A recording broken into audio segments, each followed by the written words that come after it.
Greetings, everyone. It's Ron, that's Joe, and that's Brandon over there on the other side, on the far end of the. It's this way, yeah, that way. And we are Wild and Weird Radio Live, and this is going to be a fun little episode. Isn't it? This week's been kind of a buzz, and A little bit. it's going to be a fun one to tackle. There's a whole lot to look at this. There's a lot more than just what you're seeing on the surface, everybody. But speaking of everybody, we got Shane Lorison hanging out with us again. Deuster, of course, is here. Spooky Appalachia, what's going on, Jimbo? Maybe. Brandon Wills. But how are you doing? How are you on two different? One of you's fake. Yep. That's a fake account right there. That's what that is. All right. Then we got the executive producer's in the house. Oh, there he is. He's with us. What is going on? Then we got Fish Belly, of course. How you doing? Good to have you as always. And I scrolling through these, but all I'm seeing is It's a Gundam. I missed something somewhere, but Angie, we got Angie in the house. How you doing, Angie? And I think that is all we have so far talking in the chat. There's a whole lot more of you guys watching, so get over in the chat and say hi. Let us know you're hanging out with us. All right. So this week, the news has been off the rails. Brandon, I think Brandon was up really, really late along with me and Ron, but me and Ron were nowhere near looking at the news. Russ Bailey is in the house now. What's going on, brother? Good to have you in the room. He was the one that sent the news article over across the desk, and when we saw it, of course, it is the Gabriel. What's going on? Scott Holbrook. What's up, brother? Hold up before you run into that. We're going to run our wonderful little scroll banner at the bottom, thinking of our wonderful people who give us this. Oh, yeah, you got to do that. Yeah. So where's it at? All of our super chatters, our producers here at the show. Exactly. This show is brought to you by the super chatters, executive producer levels. Adam Good, Teresa's Haunted History, The Tri-State, Dewey Edwards, James Boggs, Spooky Appalachia, Larry Hose, Guitars and Chains Craig, Travis Rednick, Jeffrey Steele, Russ Bailey, Chris Coots, Ada Cox, Nancy White, and that list just grows more and more every week. If it wasn't for you guys, we would not be here. I just want to thank you guys. Thank you a million times. Speaking of those people, one of those was Travis Rednick on there. You guys, if you like glass, he's on an incredible sale right now over at the Deep End Antiques. It kicks off October 6th and 7th. It's going to be an amazing little thing, and I had him actually draw me up a little spot for it here. So I said we'd mentioned a couple times tonight for him. So here we go. So do you enjoy supporting local businesses in West Virginia? Are you a fan of the paranormal? Do you enjoy checking out locations where Wild and Weird West Virginia has been filming? So if so, then you can check off all those boxes at Deep End Antiques. Not only do they have a fantastic selection of oddities, antiques, vinyl records, but they also have the largest selection of rocks and gems in Southern West Virginia. That's true. They do. He has an amazing all the boxes. He has an amazing little collection up there of crystals and even beyond just supporting small businesses in West Virginia, a lot of you guys, this is like a destination location, I promise. So it's near Lewisburg. It's a half-hour drive to Lewisburg, which is a hot spot for tourism. You guys go down and check out the Deep End Antique Store, because there is so much there. It will blow your mind. And holy crap, I just want to mention this comment here. Mike Lilly. I turned off the X-Files to watch you guys. Oh my gosh. Oh my God. Look at that. Is and we're not being sarcastic. X-Files is my all-time favorite TV series. Oh yeah. So I'm honored at that that thumbnail. Yes. Yes, that thumbnail. I believe is that you in there somewhere? That's me over there on guitar. Yeah, and Yeah. that's Todd right there playing bass. Yeah, that was God, that was forever ago. You're right, Anomalous Library, and thanks for joining us, by the way. That is a huge compliment. Angie's been to the deep end and needs to go back. Everybody Spooky, dude, you need to actually go there and do an episode, brother. No, You need to go there and do a spooky Appalachia story just on the deep end. Travis would love that. Oh yeah, absolutely. Mark, Eddie, oh, you're going to be down at the Mothman Festival. There you go. Heck yeah, it's going to be great to meet you in person. I heard Mothman might be making by the an way, appearance any at of some you point. guys that are going to the Mothman Festival, please come find us. We want to hang out with you. We want to talk to you. It's going to be awesome. Pat's in the house. I've never watched a whole episode. We can't be friends. Nope. We take back our request for you to come help this weekend. Yeah. We will find someone else. Yeah, I don't blame you. That's not right. What? Mm-mm. What? You can't do that. You can't do that. How can you do that? Pat, of all Is people. he the guy who has an iPhone 4 still? Pat. I think so. So that- it's iPhone that 4 or explains iPhone 6. Yeah. We have There you got to indoctrinate you to the good things in life. So, Absolutely. Russ Bailey says, if you guys didn't make it to the Flatwoods Monster UFO conference this past weekend, you missed out big time. Yeah, it was a good time. I think that's an understatement, right? A good time was had by all. That was a What's great up, time. y'all? Let's go see who Facebook user is. Yeah, that was a great time had by all. If you were there, you got Mothman was there, and Mothman may be making an appearance at our booth at some point this weekend. So keep watching the schedule for that. We'll post it up there on the talk page, on the group page. Everybody who's on the group, and that way you can get down there because it's a warm costume, but it's worth it to come out and take some pictures with you guys and have some fun. So. Oh, that's Carly Price over there. Hey, Carly. This is a good episode for you to be tuning into, Carly, because we're going to be addressing some of the goofiness that's been going on. Well, there's goofiness, and like these last sandwiches, there's always a little bit of truth. Yeah, you could go to YouTube with all the cool kids. That way we could see your name, or you could just give Facebook permission to show you. But yeah, it'll do that too. Where do we start? I think we should start back when this really started. Maybe, possibly. That'd probably be a good idea, right? Yeah. Like, does everybody know what's going on? First of all, let's just clear the. Has the table. everyone in the chat and everybody who's watching right now, have you seen the news articles about the alleged alien bodies that were presented to the Mexican Congress? This was Tuesday is when this happened. These things are about 18, 21 inches tall, somewhere in that ballpark. And that's from I believe that's from the Washington Post. Yeah, that's from the Washington Post. So this isn't from tabloid. This is actually in the. This is actual news, which it's actual real news, believe it or not. Mm-hmm. So just digest that for a second while you're looking at this. This isn't the Weekly World News. This is Washington Post, and it's on MSN. It's been on everything at this point, I think. Pat says he has not seen it. He lives under a rock in the woods. I will join you, brother.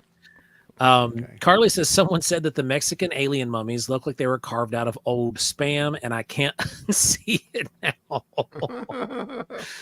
Okay, so the Anomalous Library. I can't stand Jamie Mussin. I can't pronounce that name. I'm from Boone County, West Virginia. Yeah, however you spell it. Well, however you say it. So don't feel too bad. I think that's right. But we have to address that, unfortunately. Never fear. Ike is the here. Fob Daddy is here. Yeah. So we've got to address things that we don't like as well. And who she's talking about is this fella right here. And he's an interesting, controversial figure. Exactly. And we're going to talk about how interesting and controversial this figure is. But apparently, Pat, and those who don't know, this is not a new story. This is the weird part. This is not a new story at all. This is, and it plays off of another story that took place in 2017. So, what's very strange about it is now the articles and all the information was released in 2017. The findings go back to 2016. allegedly. Like, Mhm. you know what I mean? Like they claim that they found these in 2016. Yeah, go for it. Well, I mean, basically, what happened is in 2017, Gaia started promoting a series called Unearthing Nazca. Yeah. And that suggested researchers had discovered a potential extraterrestrial mummy in the Andes region of South America. Mm-hmm. That in itself says, I'm going to question this, right? And that's exactly what happened, basically, because, you had the whole ancient aliens thing going on at this point, it's still going on. But at this time, though, it seems like they were trying to get people to really buy this. And it was also at the time, if you remember correctly, a lot of these. I mean, I'll be honest. I'm one of the dopes that bought it. It's Like, also not, I around. didn't buy the story. Mhm. I bought a subscription to Gaia so I could watch Unearthing Nazca. Well, it's That's what I also did. around the time when Yeah. when a lot of those fake carvings were coming out, if you remember correctly. Mm-hmm. Like there was a whole subsection of these almost geared toward those people who were believing this. Yeah, You know, it was. there was stuff that was geared toward people believing this. And that's And that Gaia is go the ahead, yeah. Gaia is the main proponent of that. You know, like the Gaia gears a lot of their content towards believers. Well, I'm not just talking about Gaia. I'm talking about the whoever's carving stones down there. It's true. Yeah. And those are made for the tourist trade, obviously. Black market So- tourist trade. Right. They say black market, but it's just Joe Schmo's van It's tourist trade. full of rocks. And the point is, if you've got people who are willing to buy this stuff, Mm-hmm. well, that's a commodity. Let's start selling it. And I think that that's where a lot of this stuff has come from. Now, that being said, there's so much stuff going on here. Yeah. So let's tackle this first. This is the original one that you're talking about. Yep. These are the ones that were setting. They were kind of kneeling in a kneeling position. Now, what you need to look at, we're talking about two separate things here. That is not this. Yep. Okay, this is important. And also, if you look here in this photograph, the crouching one, Uh-huh. that is a real Paracas mummy. This. I don't think that's actually that one. Is it not that one? No. Okay, This is where, see, when we were talking on the phone earlier, See, that's what. this is okay. where they get the switcheroo. This is the mudding of the water. It Now, is. Is it by intent or is it by just people grabbing pictures and saying, "Oh, this looks really similar to this"? Right. The image, the thumbnail that's in that image with that crouch, that is exactly how all of the Paracas mummies were found. Mm-hmm. Mm-hmm. They were found in a fetal position and bound. Mm-hmm. And the actual scan of that, oh, we got Russ Bailey Russ. donating to the show, brother. Appreciate you, my friend. Thank you, my friend. Give him a Sky Daddy salute. It's coming. It's Salute. coming. I gotta scroll away. It's gotta be a Where's it salute. at? Oh.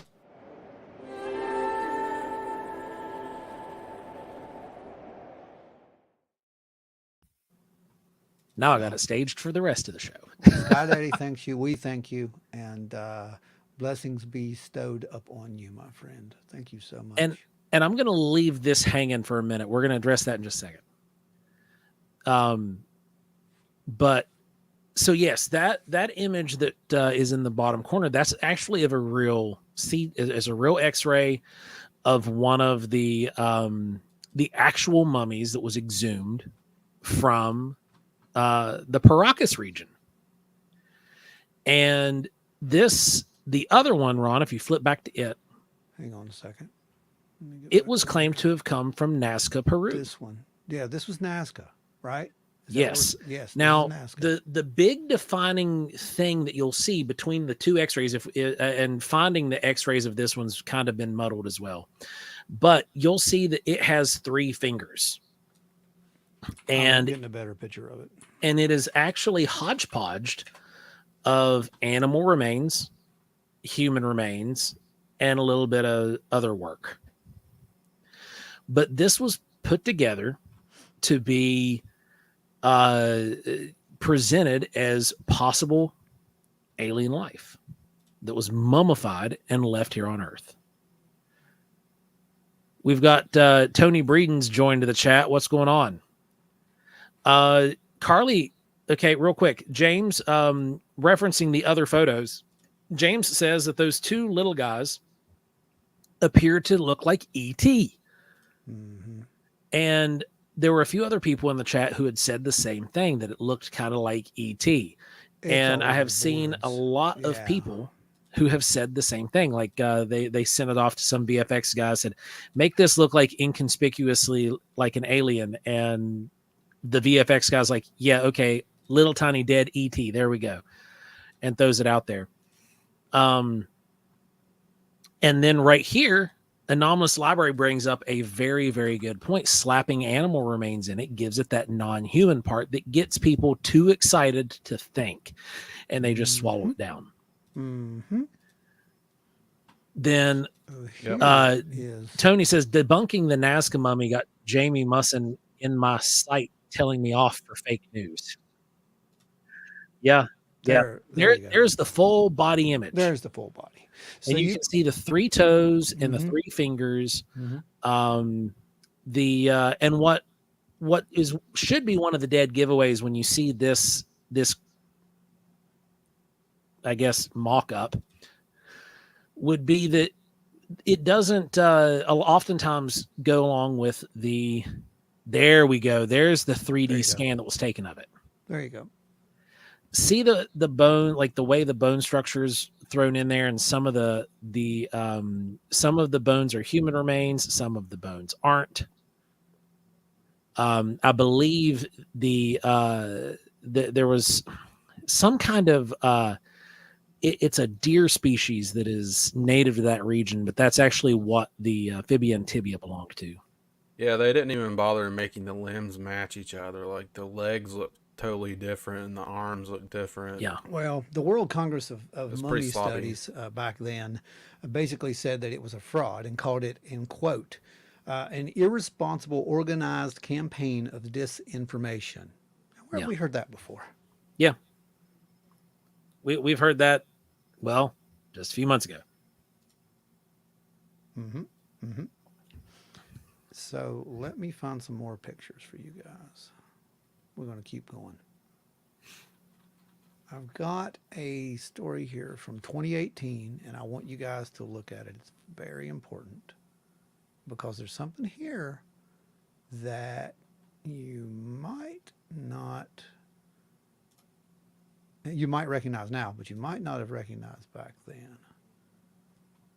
And but Ron, now when you see that 3D image there from that scan, you can see where the head is kicked off to the side, and the Nazca X-ray, the head was perfectly like cross-sectioned.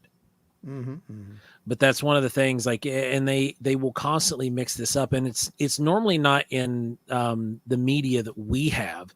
It's normally a lot of media that's being circulated by the Latin American UFO pages and these different Latin American authors, specifically Musson. Here we go. That look familiar to anyone, right? There? Yeah, look at that. That look familiar? At all? Right? So, Ron, explain those. Well, that's in 2018. Yeah. This was also in the article from 2018. Like I said, none of this is new. So my question is, why? Why are we seeing this now?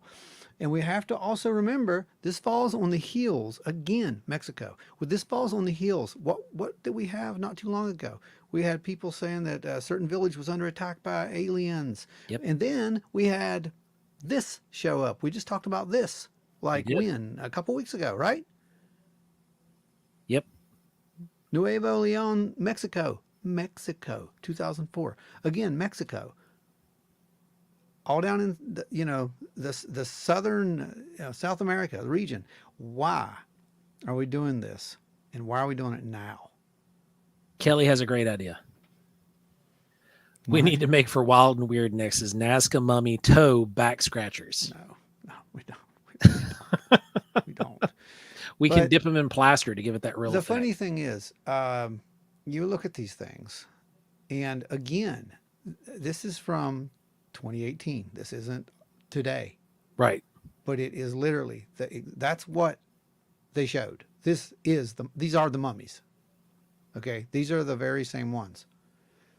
So those were shown at the same time as the one that I showed you previously, the famous this one. They're in the same article. It's from 2018. Yep. Now, I have to say that this quote that was included in that one, there right above the pictures where it mentioned that how could a creature with 3 fingers and 3 toes survive, that they would be incredibly clumsy and seems doubtful that they would be capable of making a cup of tea, let alone a flying saucer. That I think was just thrown in there for stabbing at anybody's beliefs for anything towards that nature, because Right.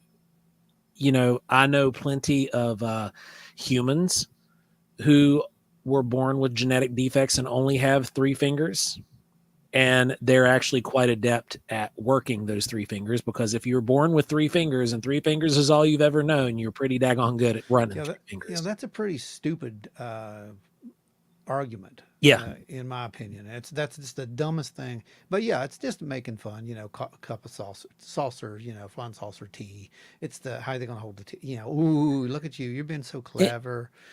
But the thing is, and it's right up here.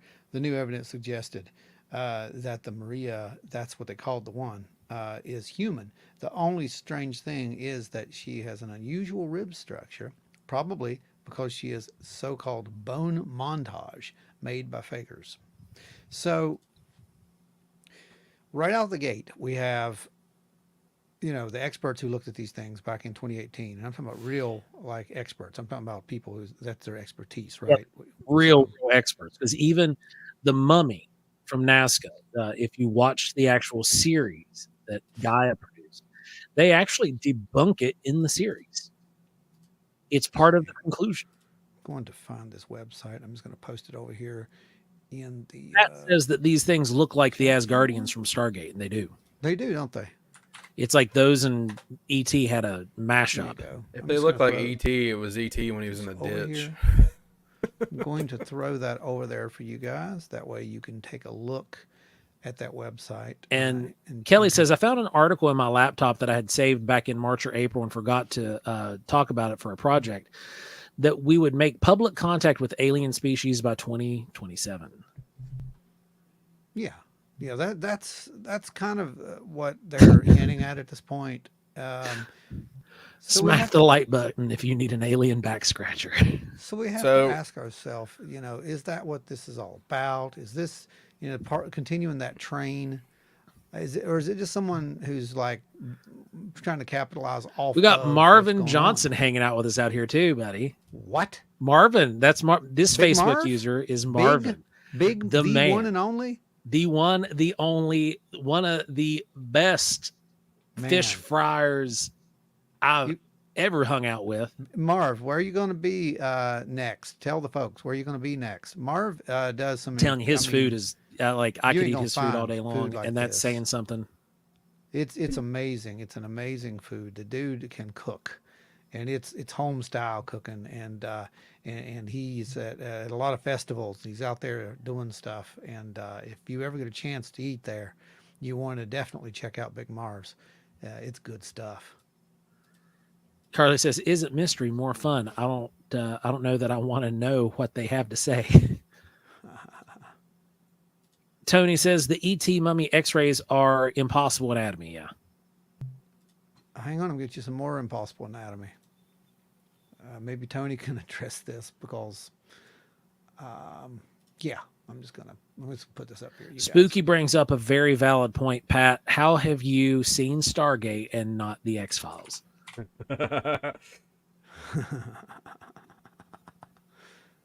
Well, he's got you there, buddy. What can I say? I'm trying to find some of these scanned images. Marvin says downtown Charleston tomorrow night around 11:30 p.m. There you go, guys. There Go you get go. you some. Right there. Yeah. Look for Big Marvs. What you gonna be cooking up, brother? I'll save as. Here's another mummy one. Pat says keeping up with all the sci-fi franchises is a lot of work. Also, I was like 5 when it started. Well, So Ron, there you go. where do you think that this all really started? You know, me and you had kind of talked about this earlier. Where it started? You mean where did the actual story of this start? Yes. Or you mean like the actual reality of it? Yeah, the Because reality. What there's two what different gave birth things. to all this and then spun it out? I mean, what gave birth to it is you're talking about an area to where it's culturally accepted that there were sky beings. Yep. It's easy, to say that, and it's no different to me than some of the early native beliefs and current native beliefs, that point to certain star systems, such as the Pleiades and so forth and so on, as home of ancestors, and it makes perfect sense to me that someone could play off of that. And I think that may be what we are seeing here. Um, I also think that there's two sides of this coin. I think that there's a side of this coin that we see skeptics that are just 100%, it's absolutely fake. Boom, right off the bat, right? Right off the bat. But I'm talking about now. We know that these are fake right now. So that's not even really going to be an argument at this point. But right out the gate, when it was first brought up back in 2017, back when they were discovered, boom, they were fake right then and there. Now, I have to ask, how how do we know that every single one of these? Because apparently there was not just one, but there were other ones. And those are not the same thing. So they said that this was fake, and now these are fake. I want to know which is which here. Did someone pull a switcheroo? Is there stuff going on here to where there's there was something there? It's been tampered with. It's there to make you question it. It's being used possibly to discredit things. But it gets weirder because there's this. And these are the scans that have been taken of allegedly been taken of this little guy right here. And you're going to notice there's some very interesting things in the abdominal region, right? Yeah. Yeah. Yeah. But mainly you're going to see the interesting things in the abdominal region. But here's where this is going to get real interesting. Okay? Because Ron and I just happen to be experts on what this stuff not on would mummies should or aliens. look like. Okay? Not on mummies or aliens. Let's Not on clear that mummies up. or aliens. But what we're looking at here is they're claiming that these are eggs that are in the abdomen, but egg follicles do not form that way in reptiles. Again, this is where Ron and I have a very, very extensive background and understanding in this. That is nowhere near what egg follicles look like in avian species or No, in reptile species. no, they do not. I will be right back. Okay. It does look like they just shoved some eggs up in that carcass. I don't think those are eggs. I don't think Something we're looking round, at yeah. eggs. Right. I think we're not looking at eggs. I think we're looking at Could some be just very smooth, rocks. yeah, smooth stones. This is what they look like. They look just like smooth river pebble stones is what they look like to me. Notice up there toward the chest region, you have an area there that's also got some something on it in the scan. This is what it looks like. Looks like a belt, Well, like something holding it together. it's it's very strange as to what that is. I really don't know. But we do have this. We have, again, from Uri Geller, because why not? He says that the MRI scans from one of the bodies inside are what appear to be eggs. That's what we were just talking about. The chest plate was studied at a Peruvian university where the material inside was found to be osmium, known to be an extraterrestrial element. That's all I know of it now, he says.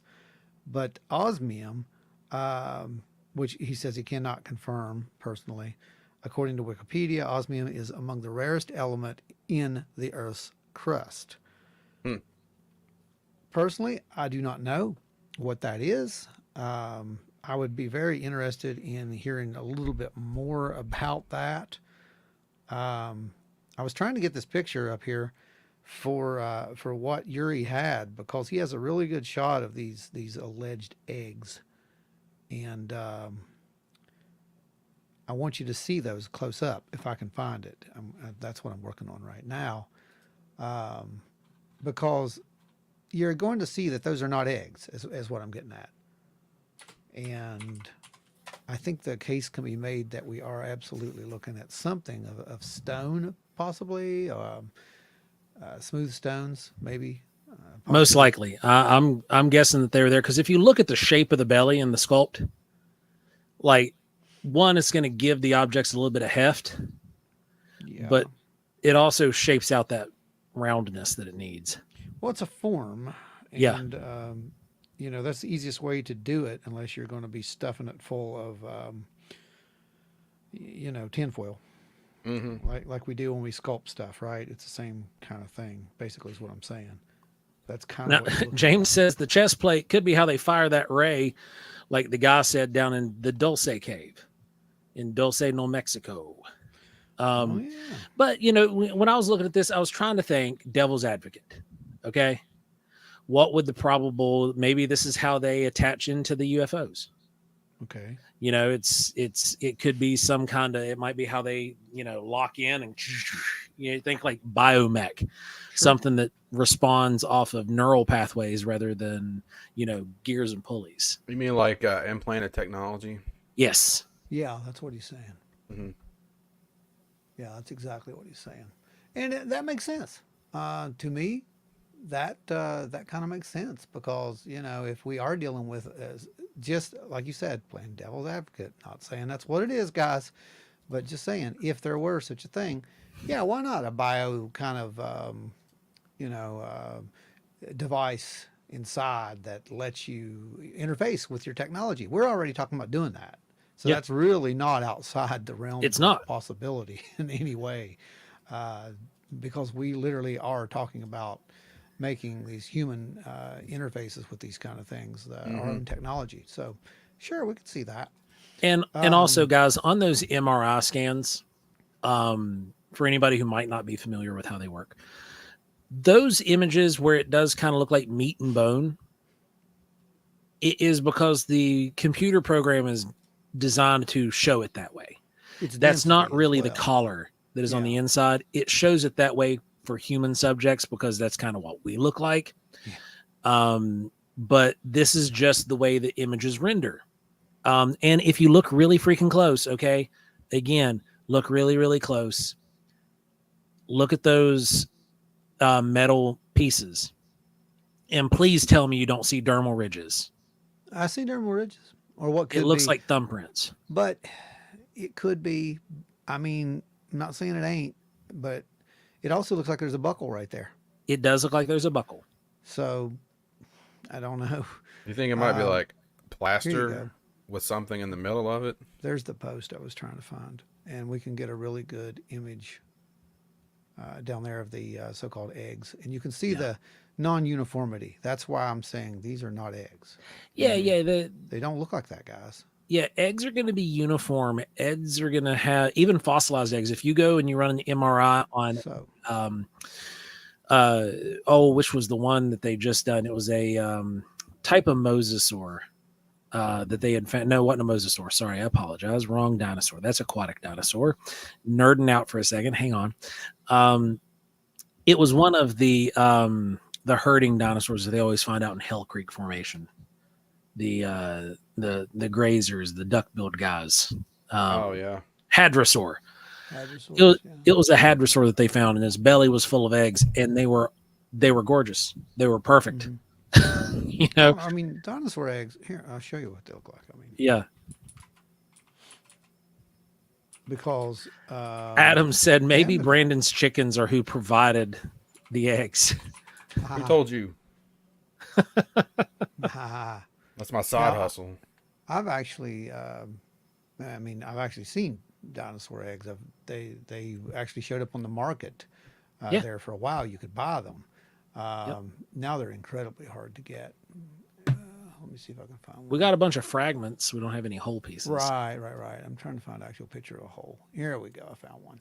And yeah, this is what I want because I want you to see the uniformity. This is why I think we're dealing with not exactly what it says it is. Riverstone. Yeah, I'm pretty sure. It's this. Save as here. This is something worse than what P.T. Barnum would put together, honestly. It reminds you of the Fiji. It reminds you of P.T. Barnum. Like it's better put together than the mermaid. It reminds you a little bit of that, though. I mean, it kind of does. Okay, so let's go over here, and I'll pop this in here for you guys, and you guys can take a look at it. Desktop. Told you this is gonna be a fun episode. Did I lie? I didn't lie, did I? Yeah, I mean it's a great. Hey, Ashley Hilt just joined. Hey, Ashley, we're talking about There we go. aliens. These are fossilized. You're talking about millions and millions and millions and millions and millions and millions of years old, and look how pristine. Well, look at the shape. I want you to really look at the shape because this is important. Because I've seen a lot of I hate to use the word conspiracy theory, but a lot of conspiracy theory that are saying that these are reptilians. Yeah. That's a reptile right there. Folks, I don't know of any reptile that looks anything like this. No. There isn't one. And the face, honest to goodness, doesn't look reptilian to me. I mean, No. Neither does the skin. no. I don't think there's any way that neck would support that No. tremendous head either. And if you look at the rib cage, they look like they're just cylinders, or not They're- cylinders, but it's rings. a band. Yeah, it's a band that kind of holds that form. Yeah. Yeah, what they're I'm completely saying. ring shaped. Yeah, they are. Yeah. That's again, I think it's for shaping. But I want you to look at those so-called eggs and look good at them there, right? So you see the shape. Now look at those shapes. This is not the same thing. This is reptile eggs, but that is not reptile eggs. I don't know what that is other than Riverstone because I think that's what we're looking at. It's convenient because I get to make all kinds of faces behind those pictures, and you never get to see them. I know. Yeah, that's why I do it, man. Totally why we do it. But yeah, so I don't know. Personally, I don't think it's real. All right, as much as we all might like for it to be real, it's not real. Yeah, and the bad thing about this one too is what like Tony just said. Tony, I'll bring that back up. Jamie has a history of trying to pass off taxidermy fakes as aliens, fairies, and cryptids. And it's true. Yeah, It's true. Now if this would have maybe come from someone else, we'd have a little harder time just outright dismissing it. And I don't want to outright dismiss it anyway, because that doesn't fall within our lines. But I'm also going to follow the data. And the data at this point says that this is not real. The data at this point says that there are events that have been used, and then all of a sudden, they've shown up for whatever reason and made world news. Yep. Why? This is our number one question. Everyone always sees these events, they react to the event, but they never, and we saw this in 2017, same thing. We saw this when the whole UAP thing blew up. And our question was always, why? Why now? It was never, what is this? Why is this? Where did it come from? Is it aliens? It's like, why now? Well, So, to look at the why now, hmm think about what did factually just came out of Paracas region. National Geographic has ran a huge article, an entire issue dedicated to the Paracas region. And these are a recent find of multiple mummies that are legitimate, that are real. And then when you go and you look for these things, if you go onto Google, this is something that Ron and I talked about earlier. When you go to Google and you type in Paracas mummy, if that's all you type in, okay, then because of the association with the elongated skulls to the TV show Ancient Aliens and the attachment to all these other Gaia productions that have been produced, your net is going to be brought in and is going to be so obscured because you're going to get so many search results that come back for elongated skulls.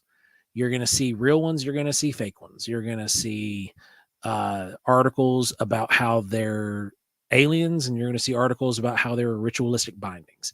You're going to see articles about these mummies, the new ones, the ones that were found recently.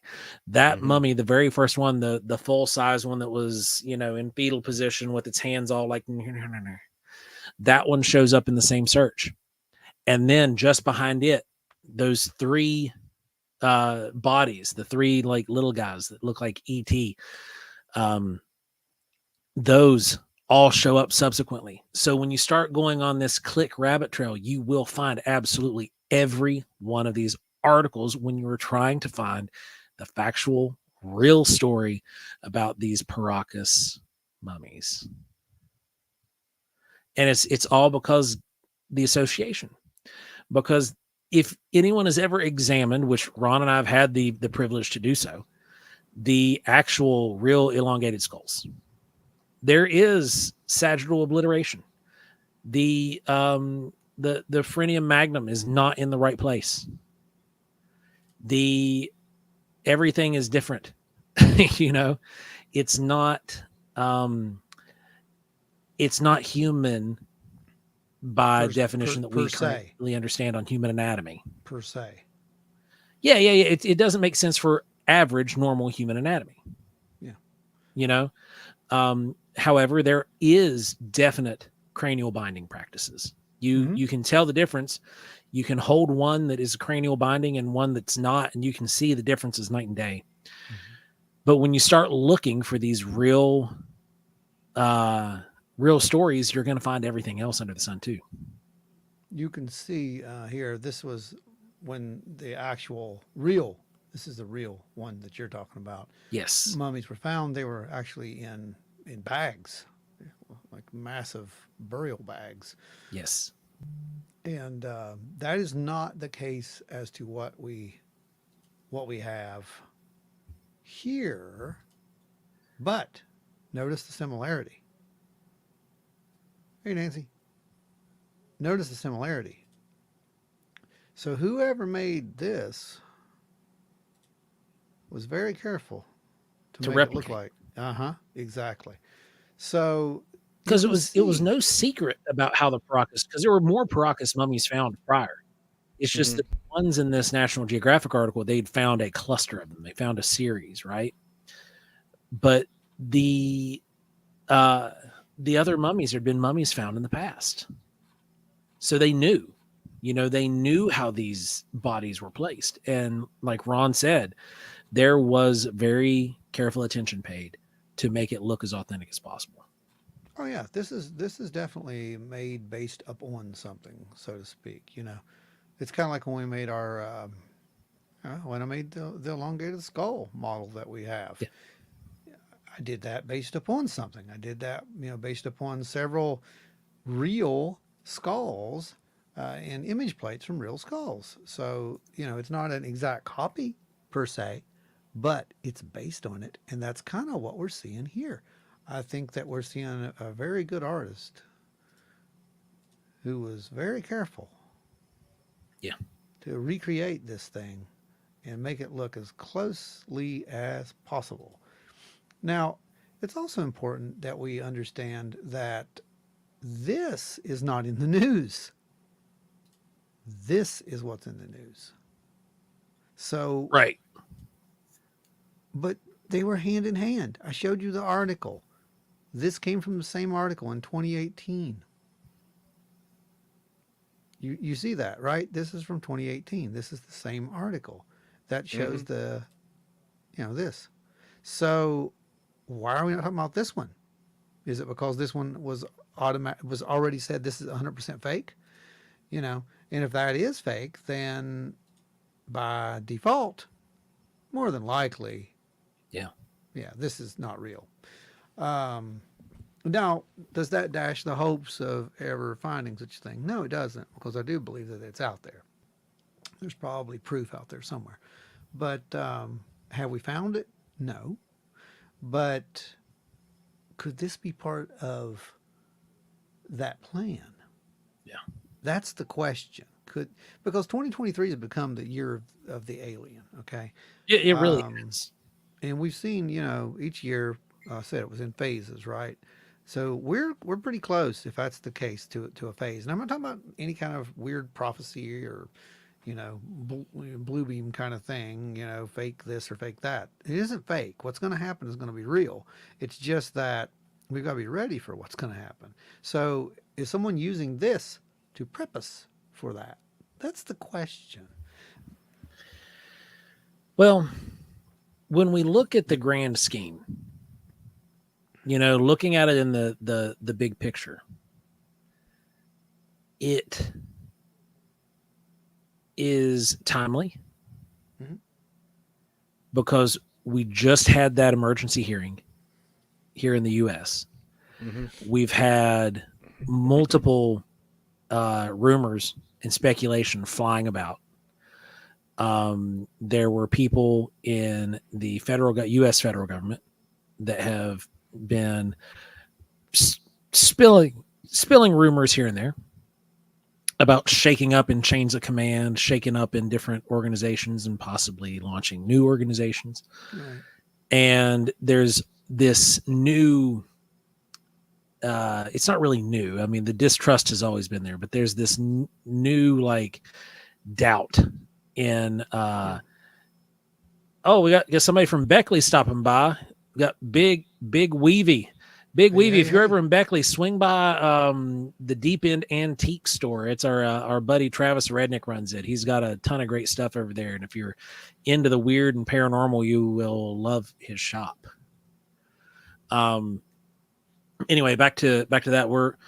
It's timely. We had the UFO, the new UFO picture that came out about 3 or 4, it was about 6 weeks ago, and those were allegedly down in the Mexico area. Then we had Uri Geller, that kind of fanboyed for that last alien photo that came into Whitley's possession. Oh, if you look at his Twitter, he is fanboying hard for these mummies too.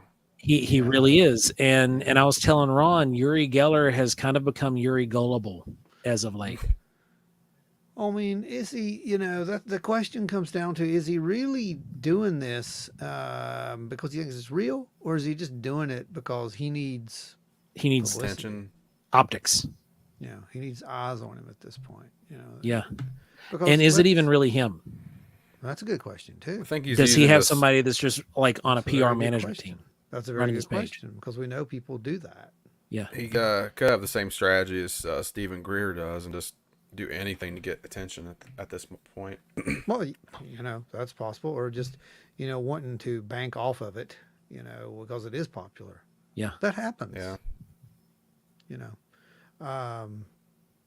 Again, is there any truth to it? I think that's the number one thing. And to these things, I honestly don't think there is. But am I willing to listen? Yeah, I'm willing to listen. I'm not willing to just flat out dismiss every single thing as a hoax because it doesn't look good or feel good. Um, I think this one is a hoax, by the way. I'll go on record saying that until something proves me otherwise. Yep. And the minute it does, I'll be the first to get on here and do a special report and say, "Hey, here's breaking news. This was real."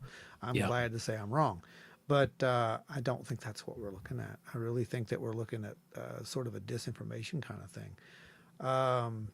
The question is that intentional, or is it just handy? Appreciate it, brother. Thanks for giving I us a think if they're shout out not on that, actively man. trying to deceive, Many Well, thanks. thank you, thank you. I think if they're Good. not actively trying to deceive us, they might just be testing the waters, just to see Okay, how well, the that comes into our assimilation theory. Yeah. Is what that comes into. What you got, Ashley? Ashley says it almost felt like a challenge from Mexico. It's like they did. I can't read. It's like they did it to go. Now it's your turn, in hopes that other countries would come forward with what the. Yeah. You could see that. I can right? see that. You could see that. But now with this in mind, okay, and with what Ashley just said, did you guys catch what Grush released this week? No, what was it? Grush has publicly came out saying that he believes, along with somebody else, I think it might have been Elizondo, that the galactic zoo theory Oh I did see is that. really what's going on here. But Grush went on the record saying that some of these crashes and such were intentional. Yeah, and we've talked about this before. Token credits or whatever they call these things. I don't remember what they're called. The crashes where they give them to us, and basically it's to see what we'll do with them if we're ready to actually, I guess, be able to handle that technology. I can't remember the exact name of that though. If anyone can think of that right now, feel free. My brain is mush at this point. I've been making stuff for Mothman, and it is absolutely Mind numbing. yeah, it really is. There's Yeah. no, you just don't even understand. What's Tony saying? If it's part of Tony says, if this is part of the intended disclosure rather than just Mousen being an opportunist and inserting himself into the narrative, what is disclosed will be more propaganda than truth. bingo. Yep. Yeah. There's that lie sandwich, my friend, right there. Mhm. And that's the whole point. Like, if it is true, then why in the world did they get him as a mouthpiece? See, that's what doesn't make any sense. Bigfoot Littlefoot's also should. chiming in saying, it's kind of comically looking like ET. You should find that comical because Yeah. that was the whole purpose. Yeah, the thing that gets me is like, if you have been outed as a hoaxer, why would you attempt it a second time Well, using pretty much the same thing that you had the first time? I don't know that he did. with Did he? um Or did it just get picked up by someone? I mean, I don't know. when it comes to him being involved with hoaxes and such in Latin America, whether he's involved with hoaxes or not, he is the UFO guy in Mexico. He is. He's been on He- everything from sightings back in the day. Yeah. You'll see him on Gaia, obviously. And with what you were saying about how Geller might be kind of playing the game like the other oh crap, I can't remember his name because again my brain's mush too. Stephen Greer. Yeah, Stephen Greer. This guy's in the same boat as Greer Mhm. because when he started, it started off with him chasing UFO stories across Mexico for the local news. And now he is Mr. UFO in Latin America. Not just in Mexico anymore either. Like it's Puerto Rico, it's Latin America, it's the whole central portion, Central America. He is the go-to guy for all that stuff. Mhm. And he does a lot of really good, honest work. But man, he also smears and spreads some of these fakes like peanut butter across toast. Mm-hmm. Yeah, That's gonna be a new one, guys. I think I'm gonna keep that one. I that's a might good put that one. on a t-shirt. It's a good one. I mean, But yeah, I mean, but he really just what tied him to the whole thing was in the 2017 issue when he was involved with those 5 original mummies. And And Tony's not wrong here at all. yeah, He's also attached to these hilarious things like the demon fairy. oh yeah. I wonder if we can find something on that. Hang on a sec. I'll see if I can find it. Let's see. Hang on a sec. I want to go mute so you guys don't hear me clickety clickety.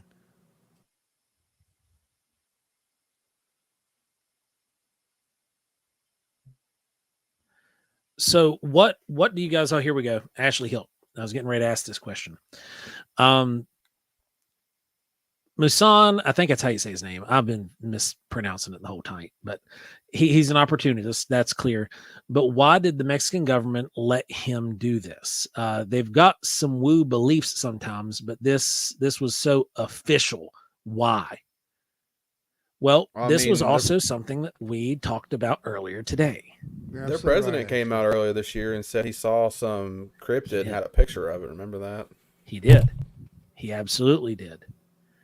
And in Latin America, there is a lot of beliefs because they do at the core believe their ancestors came from the stars. You know, that is the foundation of their. That my ancestors came from the stars. But you know, I don't think these are real though.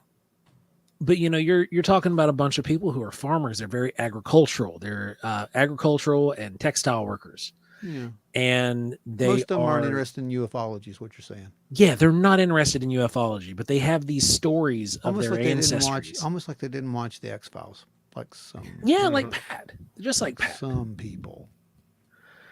And you know, we have all that going on, and they have all these different cryptids, like the Mapungari, that is kind of like a Bigfoot, but some people say it's more like a giant ground sloth, and they believe in it just like me and you sitting there. And I'm not saying it's not real. I'm not saying that they haven't seen something, because you know I've witnessed Bigfoot. Yeah, we investigate the stuff, you know, but we follow the data, and that's where a lot of these get kind of off the rails, is the not following the data. A lot of people, sensationalism, yes, and people can buy into that because, you know, and honestly, it can be used to capitalize off of people who are very interested in it, and why not? I mean, if you've got people coming down to visit and they're willing to buy an ancient astronaut theory, you're probably going to sell a whole lot of little carved stones that have aliens in them. You know what I mean? Absolutely. You know? I mean, well, there's no difference in that than, you know, people selling seashells by the seashore, so to speak. You know, it's just whatever someone's wanting, it's going to be available. Yeah. Mm-hmm. And I'll be honest with you, I saw a lot of those carvings and whatnot that were coming onto the market back there, and that was around the 2017 time. It was. Frame. You know, they were getting shared on Instagram all over the place. Whoever runs Brian Forrester's Instagram was notorious for posting them. Yes. And, you know, I mean, I remember a dumpster fire site that we were involved in from the very get-go. Oh, man. And, yeah, it was fun. And they didn't like the fact that I called them out and said that they were from the Dremel cult. Yeah. You know, they didn't like that because apparently they didn't know what Dremel was. You know, whatever. I don't really care. The fact is, they're not around anymore, and we are. So there's that. Yep. Karma just it'll kick you sometimes. Sometimes it does. But you know, so what I'm saying is, if there's somebody who wants little alien statues, there's always going to be somebody who's going to give them little alien statues, and that's okay. Point in case, as long as they say little alien statue. But it's not real, and we're not making a claim that that's. Well, I don't know. Is that a real life form that you got there, Joe? Did you encapsulate a small being in that acrylic when you molded it? Not yet. See, not yet. But the operative word is yet. But if you know, if we really wanted you to buy that, well, of course we did. There's a soul trapped in that. Mike A says, hello, wild and weird. Yeah, anytime a government Hello. presents something strange, I'm taking it with a grain of salt. That is a You should. You should that's a always do good that. way to do it. There's another grain of salt that needs to be taken, and that's the recent plea by NASA. Oh, God. Well, it's I mean it's Fill part us of in, the Ron. talk. It's part of the talk. I mean, It is. they want now. They want to look like they are being proactive, is the best way that I can Yeah. put this. After the big fiasco this summer, where they got out there and made fun of, pretty Yeah. much did. They pretty much They, did they make made fun of the people. UFO community. They did. They really Outright. did. They were talking about, well, hot air balloons, and I've saw that, and and everything's a hot air balloon, and everything's a this or that. No, it really isn't. There are things out there that we don't know what they are. It's a fact. And now, I guess after the recent fiascos, they're kind of saying, all right, if you guys saw something, we want to hear about it. We're going to create a new, hello, Facebook user. Nancy White has joined us over in Facebook land. Nancy, welcome. If they don't, This they don't one. what is it? We're This from the one. government. We're here to help. Yeah. We're from the government. We're here to Here help. to help. Yeah. Well, I don't think they want to end up on the wrong side of history. That's what I think we're looking at here. Right. Because And it's again, also a plea for money. it's a plea for money, but I also think that something, like I said, there's an event. There is an event, in my opinion. Yeah. And it will happen, and it will be very almost depolarizing, I think, to a lot of people. It's going to make you really think. And newsflash, I do not believe we're alone. Do I have proof? Nope. I'm not going to sit here and tell you I do. That's a belief, and you don't get too many of those from me. You mostly just get flat out, data and what it is. Tony says NASA looks for aliens every time it needs funding. Yep. Yes.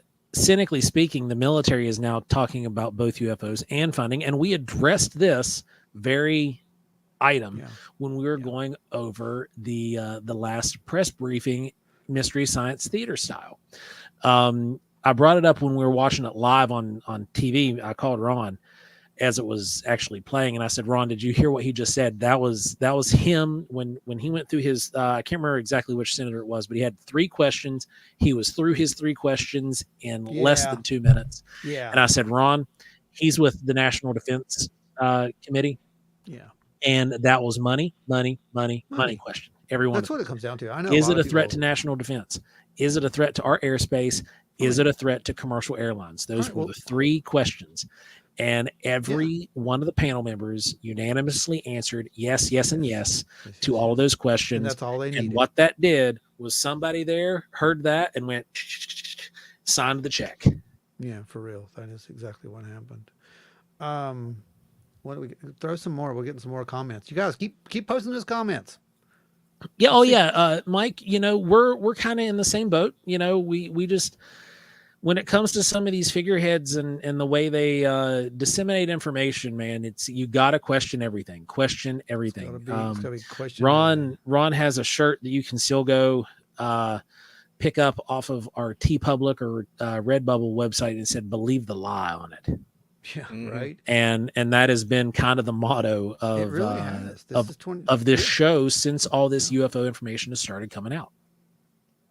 Yeah, because there's one there you can believe. I mean, now to go a little bit further into this, because right here, and Tony's question just came across right as I was getting ready to start saying this. Will the event be real or a false flag event to set up benefit the industrial military complex, i.e. Bluebeam? Ron? Let's talk about it. Because, I am not one who believes, I'll tell you, I do not believe the Bluebeam thing at all. There's a good episode where we went back and we did a very big deep dive into Bluebeam, where it originated, how it originated, and it's quite terrifying.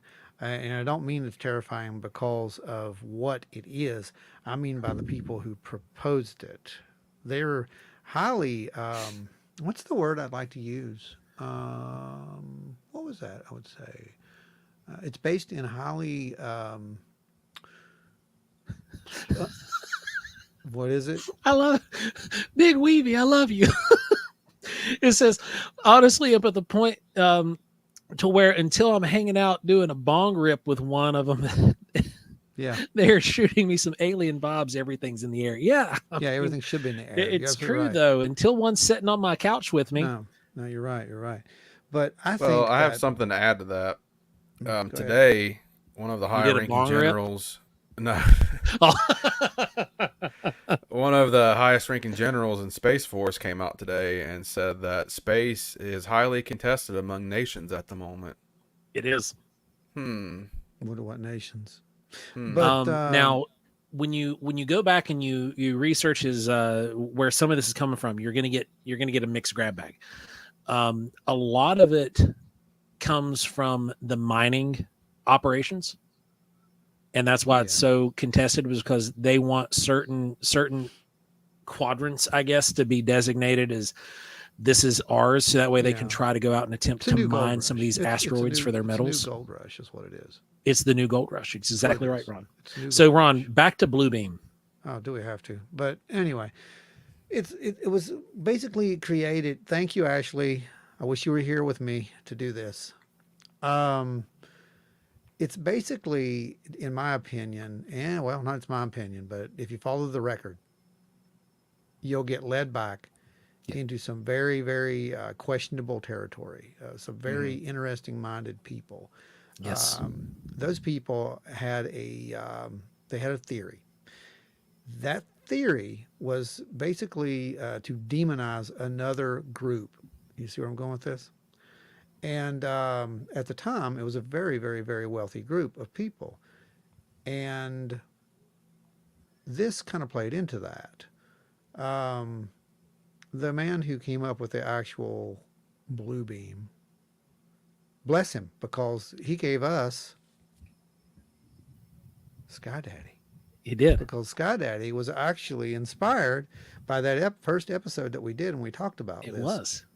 Because his book was it Project Bluebeam NASA, I believe was the name where it was first used. He was a follower of these people.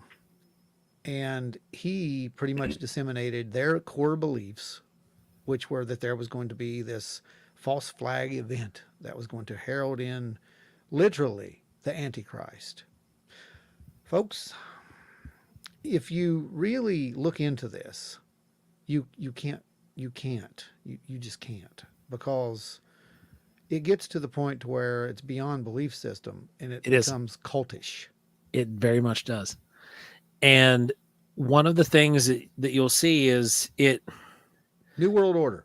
That's all I'm going to say. It's all New World Order. And you have people who are of faith who buy into this hook, line, and sinker. You have people who are, air quotes, of faith who are just pundits of this and will run with it and scream it to the hills. And every single time any of this UFO information is released or any kind of hearings, the very first thing they talk about is blue beam, blue beam, blue beam. Anytime as soon as these mummies came out, Instagram and Twitter exploded. Blue beam, blue beam, blue beam. What Ashley just said. And Ashley says, blue beam follows very specific steps, none of which has happened yet and never will. And the alien stuff happens in the final step. And that's the basics. Yeah. Yeah. That's the Campbell's condensed version. Folks. It's convenient because one of the steps involved, I believe, a possible virus or something. So you know what they did there. Yeah. Oh yeah. It got revved up. Blue beam was quiet, man, for a really long time. It was only rumored and talked about between like certain people in the UFO community. Right. And it was very like niche. And then all of a sudden the pandemic happened, and then boom, it got spread around like wildfire. And then like they were running back with the 2017 leak. Yep. And going back and connecting that to it, and it blew. They've connected everything to it. It's literally, you can throw whatever you want to it. Now, here's the thing, though, and this is what people don't. I don't know if you guys watched that episode or know, but it is based on a real thing. Okay, I want to clear that up right now. When I'm sitting here telling you, blue beam doesn't exist, that doesn't mean that it was just made up out of this guy's mind. he really did look at some technology and some tests that were well, not tests, but hypothetical Yeah, CIA projects that were being considered back in that day. Mm-hmm. And one of the think tanks, the government think tanks, was trying to figure out non-lethal ways to literally make the enemy just drop their weapons on the battlefield and run away. One of them was to project Saddam Hussein into the sky. It wasn't Saddam Hussein. I thought it was Saddam Hussein. No. Which one was Allah. it? Allah. Yeah. They were the concept started, I believe, with Saddam Hussein, and then they're like, well, what if we do Allah? It was the war. That was when it was. It was the war with. Yeah, it was during the Persian Gulf. Yeah, it was during all that. And that was their great plan of this one brilliant think tank. And then someone looked at them and said, well, first of all, we don't know what Allah looks like. Okay.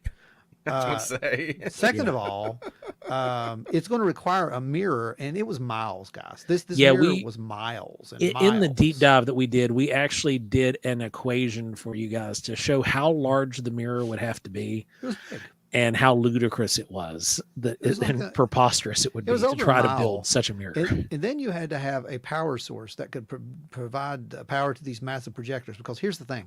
I know you guys hear this a lot, and this is one of the biggest misunderstandings about all of it. Yeah, we were going to project every god in the sky, and they would come together and reveal they're all the same god and create one world religion. That was like once you got really deep into it. This was what the actual factual real deal blue beam was to just stop the war in the Gulf. That's what it was for. It was prior to the conspiracy theory aspects of it. Yeah, this is before he got his hand on it. And some people say that he actually wrote that based upon not only that, but there was an episode of Star Trek Next Generation that he based that upon, in which there was this false god who came and basically to the planet like an antichrist type thing, and basically said that their ancestors had agreed to give them this planet in the past. Well, they come to find out that it wasn't a god at all. It was a con artist alien. And they think that he actually wrote it based upon that. And there's another description of a Star Trek plot that was never produced. That he may have also kind of worked referenced and kind of it was referenced. So, and the funny thing is, a lot of this really just resurfaced, like we said, during the whole pandemic time. It did. It resurfaced. I mean, people had nothing but time on their hands, It resurfaced from a Russian Facebook post, to be specific. And everybody was just consuming this garbage because they were just sitting around. Yep. You couldn't go do anything. It made perfect sense. Posts were showing paranoid. Up, and you had everybody was freaking out. Everybody was paranoid, and all you needed was one guy with a piece of red yarn and a bunch of dots on a map, and it worked, and it was perfect. But to be fair, again, yes, it was. He based this upon a factual project, but that project was so ludicrous that it was never got off the ground.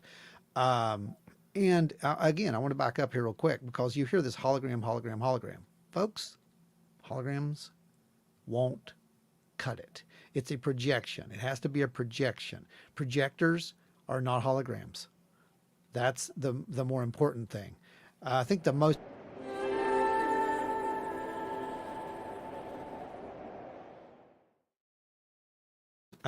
accurate depiction of what a holographic image would look like, go watch Star Wars. When they show the little hollow things that they do. Yes. That's what an actual hologram is. Look like. I'm not going to believe a floating, Darth Vader or freaking Emperor. That I don't know. I might follow a floating Darth Vader before I'd follow some of this other stuff. I don't know. Maybe, possibly. Speaking of which, you been watching Ahsoka? Oh, yes. Have you, Brandon? You are a sinner. I don't get to watch anything. You're a sinner. You're a sinner is what you are, and and there's a place for you. No, for real. This is it's an amazing. You got just going to say it's amazing. If you haven't watched it, go watch it. If you're a fan of Star Wars, go watch it. Yeah. If you're a fan of the Clone Wars, for God's sake, go watch it. It is a tribute to fans. It is a tribute to fans of the animated series as well, and it is magical in my opinion. Referenced, you're too nice. He ripped off Star Trek, and that's you're right. He did. We're trying to be a little nicer. I'm not very nice about Blue Beam. It does us too, Ashley. Like we get so frustrated with so much of this Blue Beam garbage. And don't get me wrong. I am all about like not trusting Big Daddy G. Okay. Oh, yeah. Like Yeah. I'm that guy. But like when it comes to some of this stuff, even I'm kind of like, what? For real? You really think that'll work? It's very Like, cultish. like I'm government issue, right? Like I know what government quality means, and it's got rickety bones and creaky knees. But here's my A thing projection about, like that ain't gonna work. well, my thing about this is the problem is that it kind of hurts things because you get real serious researchers who get involved in that and they start seeing it. And now it draws their credibility, right? But it's such a good lie. What? I feel like I need to finish Rebels before You I can do. watch Ahsoka. You It'll do. help. It'll help. You'll appreciate it more. Honestly, Rebels was surprisingly good for a Nickelodeon cartoon. you need to just because, especially to understand the last episode, Yep. for it to make my sense and hit right. God. So back to Blue Beam. That last episode. Sorry. Yeah. No spoilers. Ashley says that's the problem with the information in the community. People don't understand how stuff really works, but it sounds neat, so they subscribe to those ideas, and then we spent too much time unraveling it. Yes, absolutely, Ashley. And to the point, I was watching not too long ago. I think it was might have been on TikTok. Someone had posted this image of these whales around this tower in Dubai. You may have seen this, you guys, and said, "Oh my God, that's that's that they're using holograms to project those." And I'm like, some amazing holograms, but considering it wasn't real and it was VR, like you literally had to have a VR headset on or VR glasses to see it.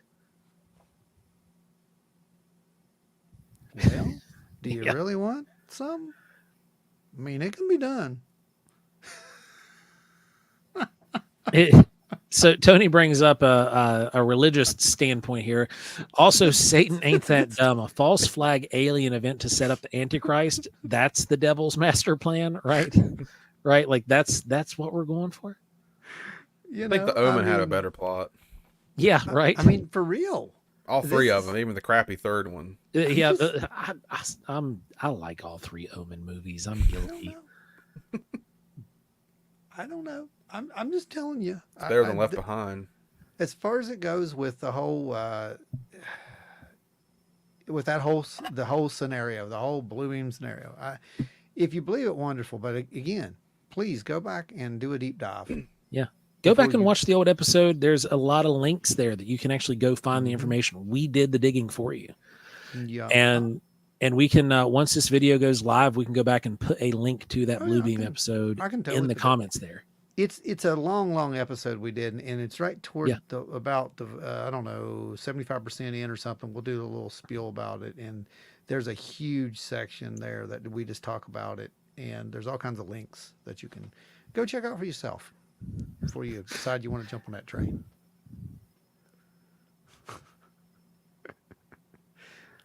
So Big Wee says, I don't believe in Blue Beam, but how much for the saucer? Referring to Tony saying, I've got a saucer in my garage. Joe, I have an Easter egg for you. Do you know if you watch The Omen 3 and watch the credits, Damien actually becomes an archaeologist and starts looking for velociraptors. Calls her the devil.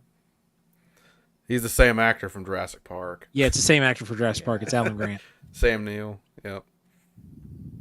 He was in a great movie recently where he played a gangster a few years ago, and I cannot remember the name of that movie. There weren't dinosaurs. We don't care. He was in Jurassic World Dominion. That's all we need to know. That's good. He came back. Yeah. Alan Grant came back and was fantastic. What do you guys think about the last Jurassic Park? I loved it. I liked it. Like, so now I'm separating myself from reality. Obviously, there's dinosaurs. Oh yeah, this is a tangent that we like to get off on every now and again. If you folks who don't understand what's happening right now, this is perfectly normal. Perfect. So I love dinosaurs. I love the whole thing. I love monster movies. I grew up watching Godzilla. I just want to see big CGI monsters fight big CGI monsters. Yeah. I'm there for it. You put me in that scenario 10 out of 10 times, I'm buying the ticket and I'm sitting in the theater. And Jurassic World Dominion did that for me. So, and it brought back all this cast from my childhood and all of these things that like I just loved, and brought it back around. And I'm like, okay, I can deal with this. I thought it was good. I thought it was really good. I liked how they, destroyed the park and whatnot. And God bless Jimmy Buffett, because he was there to save the margaritas. Kelly says, okay, but what if you do actually have a saucer in your garage? Yeah. Inside joke. That's an inside joke. There is actually a saucer hanging in my garage. It is 6 feet in diameter. I hope to get it out soon. Have you ever seen the model from the original Star Trek series that they used? That thing was enormous for a model. It was like 12 feet long. It was huge. Yep.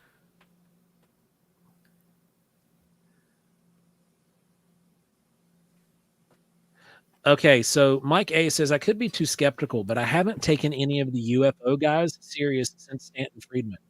No one since him has been very convincing. Rest in peace, Stanton. Well, we had a really good one. We did. We had 2 really good ones. Yeah.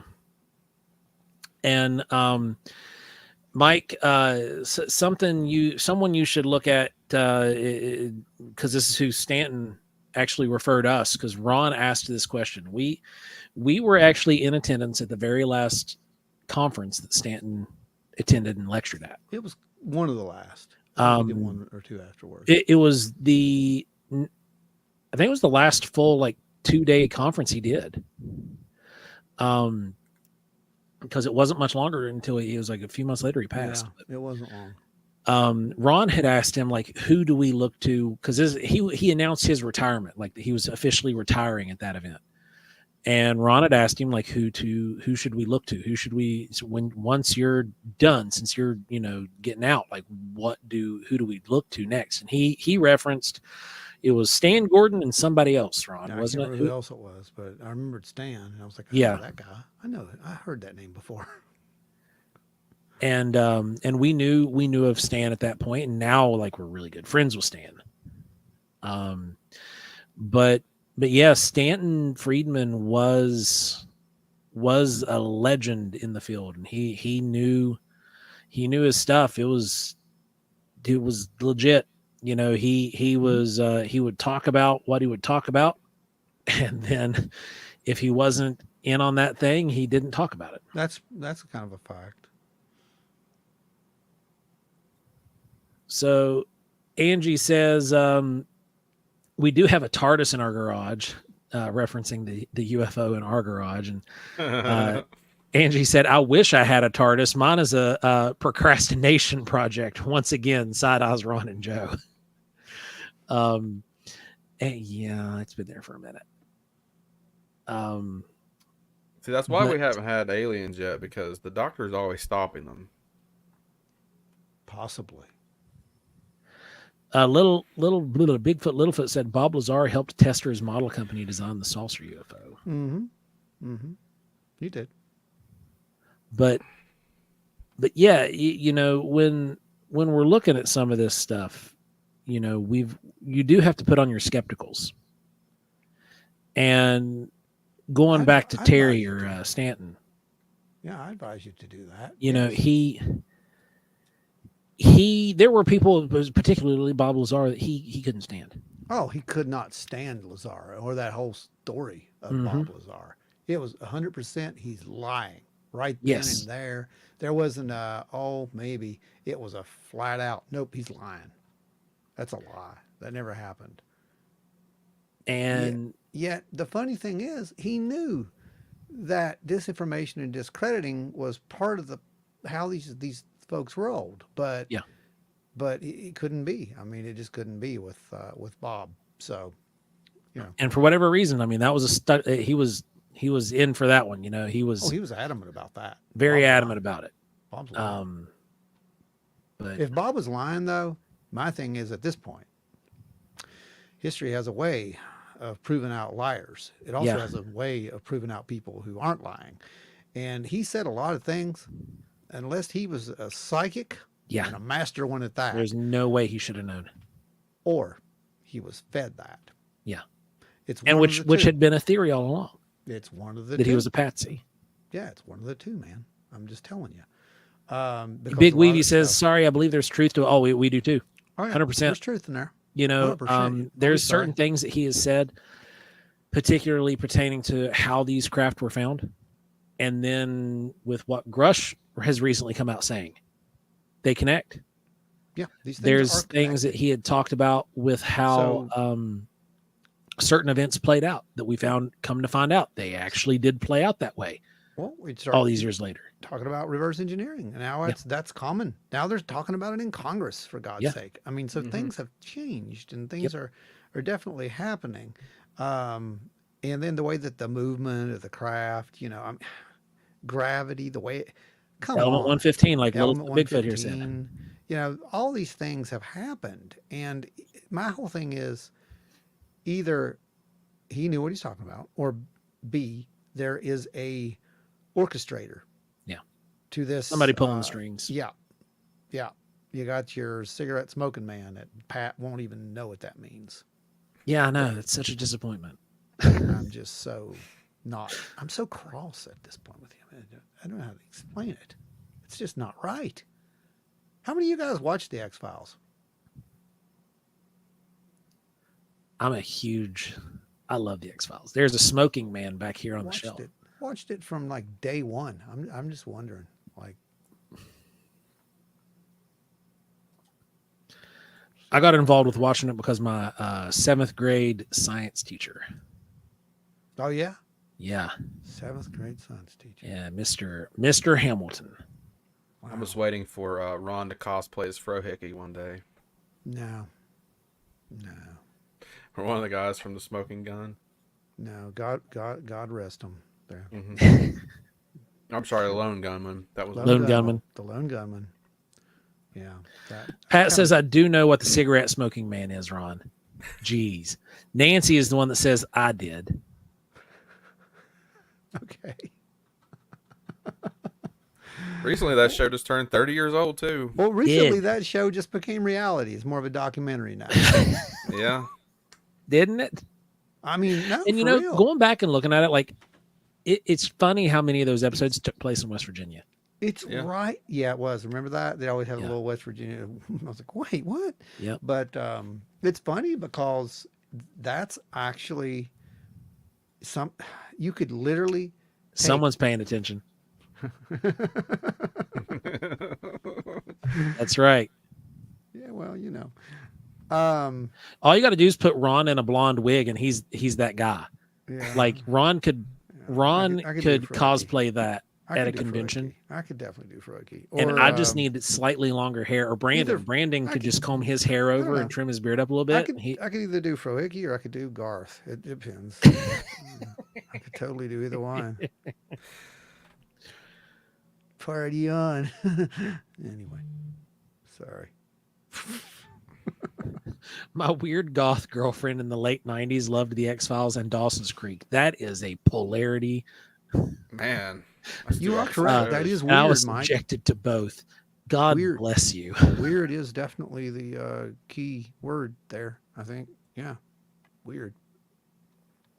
So what are you guys making of this whole alien thing? I want to know, because we're getting ready to talk about something else and shift a little bit of gears, but we'll always circle back around. Yeah. But I want to know what the audience thinks out there. Like, how many of you guys believe it versus how many of you guys are extremely skeptical? This is kind of a poll for our listeners at this point. While the audience is queuing up, Brandon, what do you take? What do you think about some of this stuff? I really wish it was real. Like, I got excited when I saw it. He wants to believe, Pat. If you watch know what that means, Pat? You know what that means. Pick up on that one? He's going to kill us this weekend. He's going to be at the table and then just get up and walk away without saying anything and disappear. It's true. He might. Brandon, go ahead. So I really wish it was real, but it just doesn't feel real to me.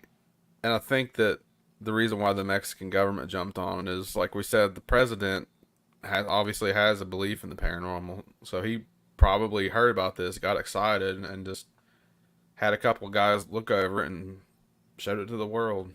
Mm-hmm. Well, there's another thing that we didn't bring up here, and it's a very real thing. This throws a spotlight onto illegal grave robbing, Oh, yeah. artifact collecting. And we have to ask ourselves if that, might be a part of this as well. There's a lot of that going on down there because there are people going in right ahead of the archaeologists, grabbing these artifacts, scooping them out, and selling them on the black market. This is a fact, and it's a big deal. And that's why it's very hard to tell, when some of these things show up, on some of these sites, like, is that real? I mean, because some of them might be, and then you see the other things. Well, those other things are probably carved based off of something real that someone has in their private collection. That's and so that's where we're at with that. People used to do that with Egyptian mummies too. They would Same thing. piece together pieces to make like giant mummies and stuff like that. You could buy them. You could buy mummies. They were cheap. I mean, I remember I had there was a magazine I used to get, and you could buy artifacts in that magazine. This was back in the 80s. It was okay. You know what they used to do with them in the 1800s? They would grind up Egyptian mummies and sell them as fertilizer. That's right. They would. Thousands. Yep. What's Ashley saying? Ashley says, I've said too much already, but extremely skeptical. Of course, I want it to be real, but it just isn't. Boom. And I think Tony that's where says, I'm at with I it. want to believe, but Jamie Masson is involved. Agreed. It's a pill you got to swallow sideways on that one. Agreeing. Unless there's something really, fantastic that comes out of this, some kind of new data set. Well, that's something that we need to dive into a little bit there, Bigfoot, Littlefoot. Oh, boy. I had 3 grays in my bedroom in 78 soon after I had my first daytime sighting of a UFO. Ooh. Yep. Happens. Tony says, bingo, stop robbing graves. Indigenous people burial sites aren't flea markets and grab and goes. That is exactly right. Bingo, buddy. Weavy sent me. Heck yeah, man. We appreciate it. Hey, welcome. Mr. Diddy the Dinosaur. Welcome. Man. Please tell me that's a gamer tag too. Oh my God. So I'm going back through. Weavy said believe, and I think that's kind of like follow up with the lie. Yeah, it is. It's one of those things where it's it's one of those it's one of those things, man, where we want so bad to see some of this stuff and get definitive proof. But the problem is with the ones that they have done this research on, the ones that have done that they can't, like Paracas, Peru, the skulls, cinnamon, for example, the one named cinnamon. Yeah. Those skulls have had testing done and their mitochondrial DNA is all out of whack. So it comes back, well, it's contamination. Is it though? Right. Is it contamination or do we just not have a metric for it? Believe the lie. Yeah. And, we're looking at these, here you go. We're looking at some of this stuff where we've had information, we've had real hard concrete data come out of it, but because we might not have a way to process every bit of it, it gets junked or thrown up into conjecture land, and they let a lot of it go, and they put it off on the shelf as either contamination or degradation. So far degraded that it's untouchable, it's unreadable at this point. But is it? Because if it's truly not of this earth, we wouldn't have a metric for measuring it. Well, this is true too, and we've talked about that before, right? Yeah. So some of this stuff it mixes in and it creates what Ron refers to as the lie sandwich. Here's a challenge I want to issue to those guys. If it's not fake, let somebody dissect it, because they dissect mummies all the time in Egypt. Let me bust out a towel saw and we'll run it straight down the middle of that bad boy. Yeah. Well, you don't even have to do that though. You don't even have to do that. You don't have to destroy it. In fact, we've talked to someone recently who was talking about that before. She's the one who saved a lot of the Egyptian mummies when Hawass That's right. was going to basically do exactly what you just said. They were getting ready to just rip these mummies apart, and she's like, "We don't have to do that. We have this MRI," and she was one of the first to actually do that. Yeah. So better yet, Brandon, get somebody in there unbiased to study these things in an actual, medical capacity. And I think that would go a lot to it. Digging it, guys. Weavy, bringing people in. I'm going to send you guys a little something because, it's really weird because we are where we are. Back in the day, I used to write a lot of music. Surprise, surprise. I know. I think Todd actually had the picture of that. Was the first time I was actually playing on stage. And that was back in, I want to say that was I believe that was 1990, if I'm correct. I might be wrong on that, but I've been playing forever, played out forever, had multiple bands. Used to play in a band called MJX, coincidentally enough. Let's get the eggs out, fry them up. That's that's my girl right there. Let's do that. There you go. Let's see what those are. But anyway, I wrote several songs back in those days about that kind of stuff. Contact being one of them. But one of my favorite songs was a little ditty I made back when we got back together. It was under Relic's name, and that was "Believe the Lie." And we actually released it as a single. This was back several years ago. This is art imitating now. That's how long. This was what, back in 2017? I believe this was 2020. Now this is 2021. Oh, that was okay. So that was after when you and Dave relaunched. So we relaunched it under Relic. Gotcha. So this was 2020 when we released "Believe the Lie." And as a little treat, I'm going to actually post this link in here for you guys. It's a free download, and you can actually hear us playing this one. That's right, everybody hanging out there. Big Weevy's on point here with us. Everybody mash that like button. Smack it. There you go. I'll give you a little bit of listening fun later on. If you want to listen to it, you can. It's a free download, so have fun with that. But that was a little song that I did, and it's all about it's all about lying, and people believe in the lie. It even ends in a really funny way. So, but it's all about disinformation, and I think that's where we came to. Remember, this was 2020 when I wrote that, and what's really I didn't write it in 2020. I'm lying to you guys. Believe me. I wrote that a year before, so I wrote that in 2019. In 2020, we cut that right before everything shut down. The new crowd. I'm just saying.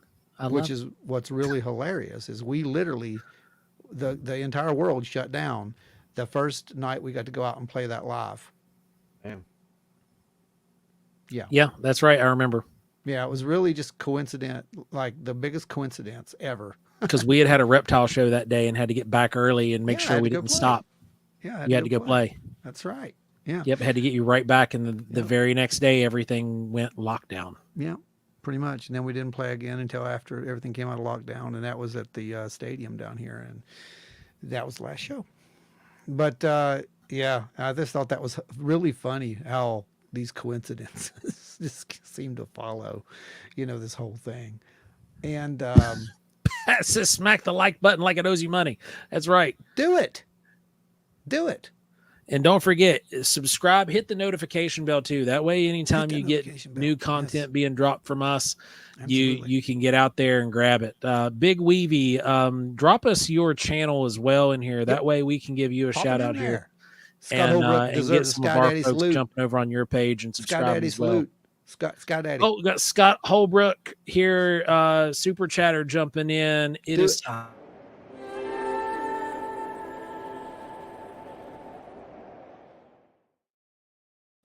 The Sky Daddy McConaughey has blessed you. Scott Holbrook. Okay.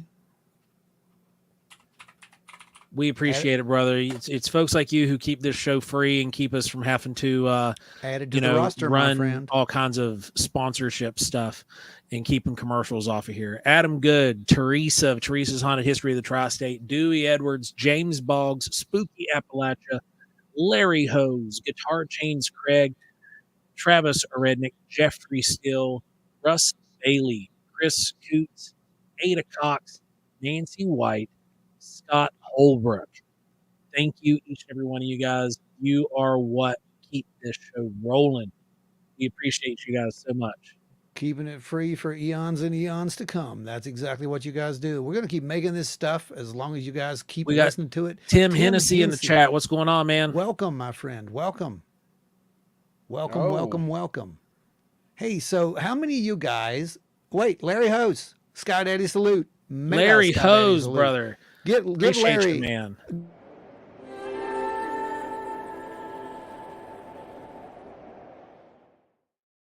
No, Larry deserves... Hang on, I'll do this one. Larry deserves something better. I think he deserves a double Sky Daddy salute from not only the Sky Daddy.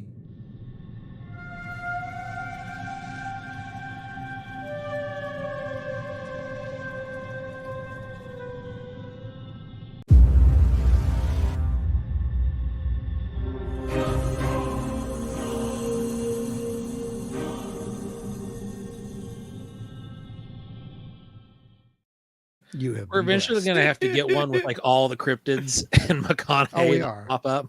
Yeah, we are. Yeah. We'll get it. Yeah, that's going to happen. That's going to happen.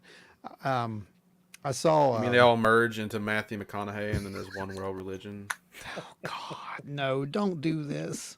Don't do this. Guys, I'm telling you, I'm going to try to reach out to him on one of those sites. Oh my gosh. And we'll see if I can get him on the show.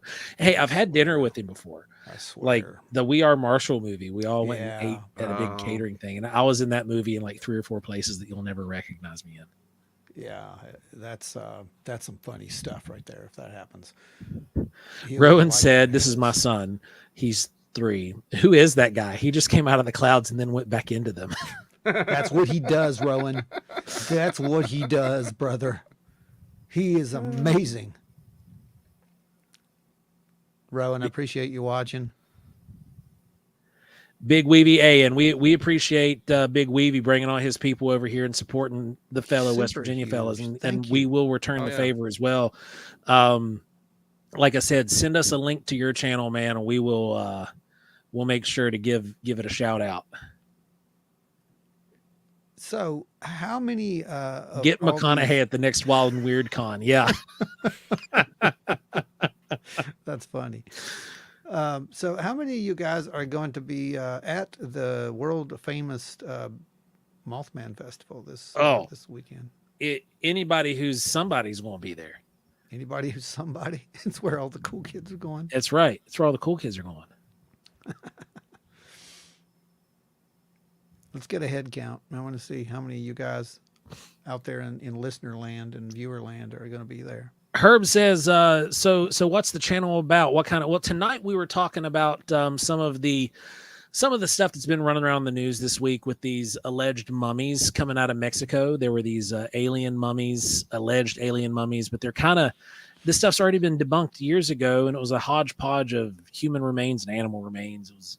It was a mess. We're trying to, just talk about that and address it, but we cover all kinds of bizarre and strange content here, cryptids, UFOs, paranormal stuff, various different things that go on out in the world that are unexplained. Some And of we're our also research investigators. as well. So yeah. So for everybody else who might be new to us, we are also investigators. We run the West Virginia High Strangeness Collective. We were actually the 2022 Bigfoot Researchers of the Year. That was pretty cool. We've also been featured in several documentaries and television shows with our research, like Finding Bigfoot and documentaries by small town monsters like Mothman Legacy, the UFOs on the trail of Dark UFOs, Sky. Dark Skies, and then the several different Bigfoot projects Yeah. with Seth on the trail of Bigfoot, and then the current one that we've been in multiple episodes of, which is the Sasquatch Unearthed. I highly advise that one. That's a very good episode as far as I'm concerned. Oh But yeah. yeah, we look into all kinds of anomalous stuff, all kinds of weird things. If it's wild, if it's weird, we're going to cover it, man. You can catch us at a lot of presentations as well Yeah. across the place. Like we're in multiple places. But and then if you guys have questions, this is kind of our chill out spot. Yeah, it is. We have a regular podcast that we do that's a lot more strict, a lot more, not really scripted, but more, Structured. structured, a lot more structured. This Like one more is of an just, informational, kind of like your typical radio show. yeah. This is That more would for be you our guys. regular weekly podcast, and then the live we get together to bring together our group, our family, get our family, the wild and weird family all together. And The I weirdos, all the Herb, weirdos. appreciate you, man. The weirdos and It's weirdettes cool stuff. that are Definitely out there. subbed, man. That's great. We appreciate you. Thanks. And Herb. if you've got a channel as well or anything like that, Yep. let us know. We'll support Drop you. it. We'll Drop it. reciprocate, brother. You guys who have your channels, drop it in the comments. Yeah. And we will, we'll definitely get it on there and get it out. Littlefoot Bigfoot said this is like meeting in a basement with friends. The only thing missing is like, it'd be really cool if it was like this 70s show. And we're all just kind of sitting here and the camera panned around, that'd be great. But yeah, it is this, the feed kind of gets we interact with everybody as we're going through the show. We kind of have for the live, we've got a general path we want to take, but we never. It's your really show. No, it's your. This is your show, and we will deviate. I remember one time we were supposed to do a show on what was relic hominids. And, Oh God, yeah. You remember that? Yeah. And we literally talked about it for maybe 10 minutes, and the audience started asking questions about everything else. For 2 hours, it was just whatever they wanted to talk about. I think that became And- a Mothman episode. I think it did.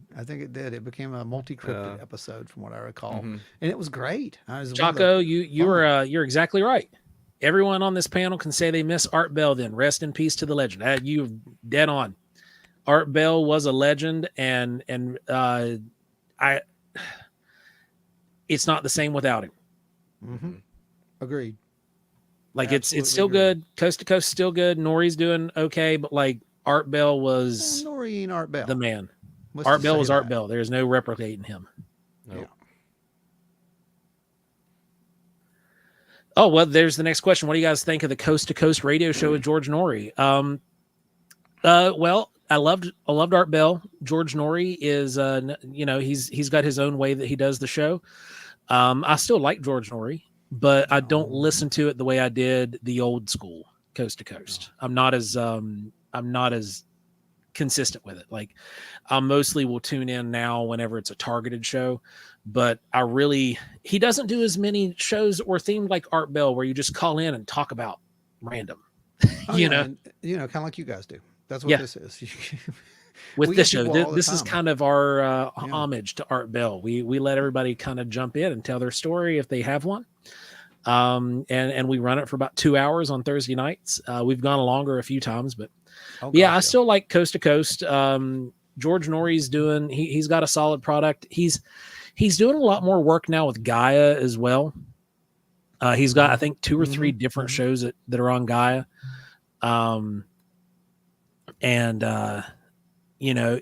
It's just, it's not the same as Art Bell, but nothing against George Nori, Right.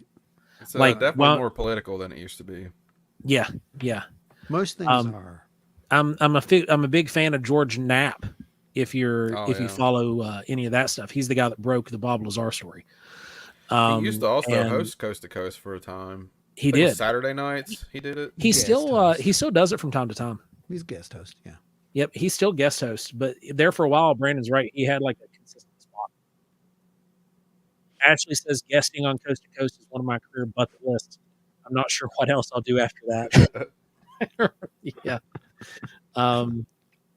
Mike A says Coast to Coast used to come on the radio at midnight here in Middle Tennessee. I loved staying up for it. Yeah, same here. I worked extremely long hours. I was a working chef, and I didn't leave the restaurants or the event centers a lot of times until after midnight, and often would either have a several hour stint going to my next location or home, and I would listen to Coast to Coast. What are you Facebook talking user. about? Let's find out who you are. You also got Hey, a Travis actually jumped on the show with us. Travis, a redneck over Travis, there. a redneck. Big Weavy, I know you were saying you were over there from Beckley, West Virginia. This guy that just jumped in, that's Travis, a redneck. He's the one I was mentioning, the antique store you should go check out, man. He's got all kinds of crazy stuff down there. Great rock collection too. It's for sale, but some of the stuff he's got is absolutely timeless. Yeah, and if you like weird paranormal stuff, that's the place to go because the man's got some crazy stuff in there. And there's been a lot of strange things that have happened in the actual shop itself. And Big Weavy here says George Knapp is the business. He tried to run on the facts. Yeah, that's why I like Knapp so much. He's with our research style and what we do, one of the things during our presentations that we always tell everybody is that we do not try to sway you one direction or the next with what we think it might be, because we do our best as a research team to follow the data and not be swayed by our own belief system as well. And it's one of those things that was that George Knapp really kind of fostered, but just seeing his career and what he's done by just following the facts.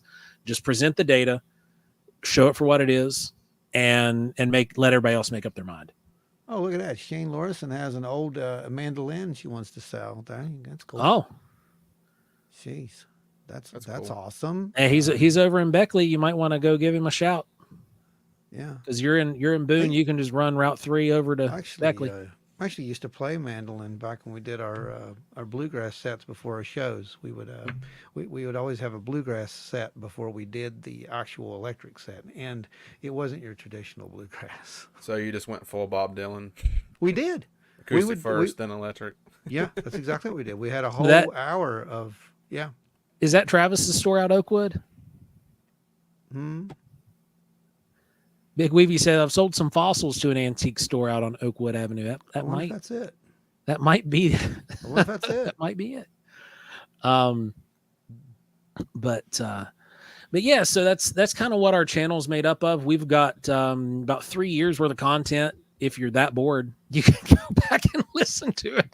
The audio side of the show has a huge following, and we're building the video. We just started with video last year. So it's not even been a full year of video production content.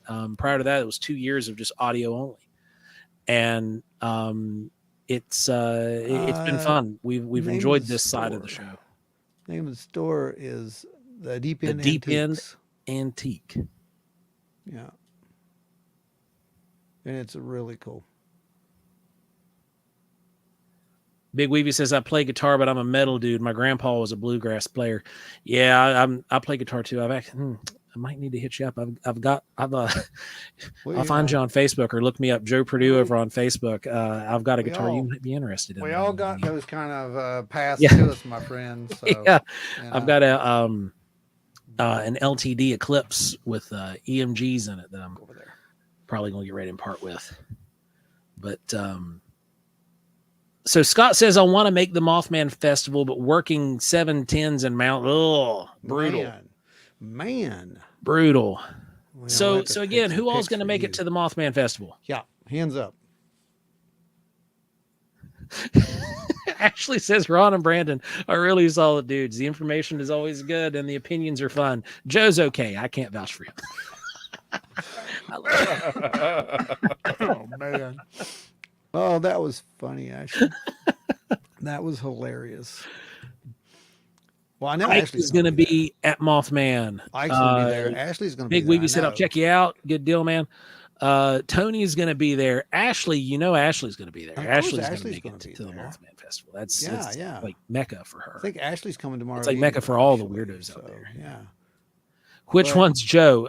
That one. We'll blame him for being Joe.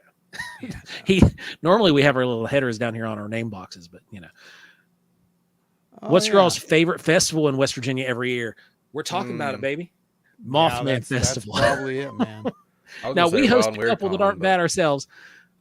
We've got the Woodburger Jamboree and Wild and Weird Con. We enjoy those, but they're not really festivals so much. But Mothman Festival is where it's at.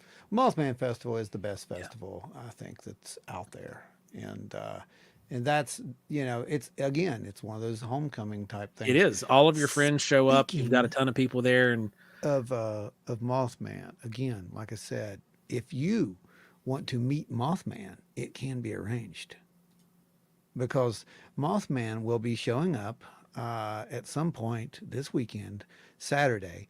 I'll keep watching our page over on the talk page for updates on the toms because that's a hot suit, and we're gonna update this for Valentine's Day too, where we will paint the wings pink. we won't. So it's we a won't giant be doing heart. that. We won't be doing that. But yeah, anyway, there's that. So feel free to drop by and The suit's great, guys. You got to check it out. Come down, get your picture with them. Because again, that will be limited. Because I don't know. It might not be limited. We might make him stay in it. Well, I might do it Because just the weather's going to be pretty good. I'm going to do it from time to time. So, we'll make sure that we tell everybody what's going on. So definitely make sure you stay tuned. Big to what we're Weavy doing. says, I've only been to Mothman Festival once, but it was awesome. It's so crowded there on Saturday. It is now anymore. It's unbelievably crowded. There was last year was like 32 to 35,000 people was the estimate. And it was just, you're talking on 2 blocks of street, that many people. It was just unreal. Larry Ho says, I'll be there Sunday. If you're one of the locals and you don't want to get just shoulder to shoulder all day long, Sunday's the day to do it. We've got West Virginia Sunshine. West Virginia Sunshine says, I'll be at Mothman. Yeah. Bigfoot, Littlefoot, great show, guys. Over and out. Stay safe out there.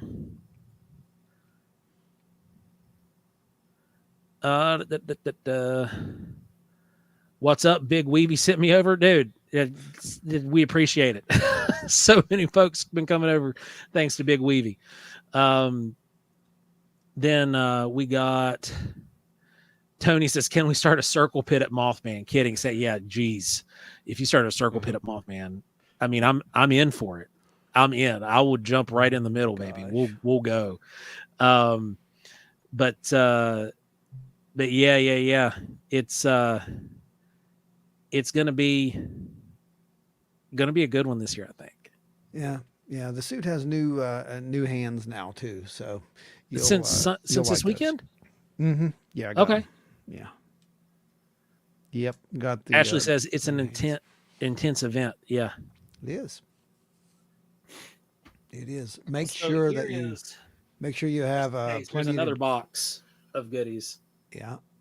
Make this sure is that stocked full. You've got plenty to drink. That's what I'm going to tell you. So you definitely. And again, want to do that.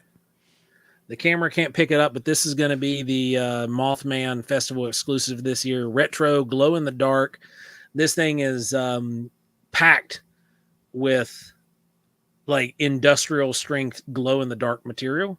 So it will glow like it is radioactive. You charge it under a UV or in the sun, it will be bright for hours. Oh yeah. Yeah, they're pretty cool. So we're gonna have lots of fun, cool things there for you. Got the new art projects that'll be showing up. You guys saw the guitar painting that'll be out there. There'll be a bunch of new things for you to see and to do. I just looked up the weather. It's not going to be bad this weekend. Mm-mm. Well, I know the weather's Sunday's took gonna a big rain. turn. It's going to be nice. Yep, it looks great. Sunday's It's going to all- rain though.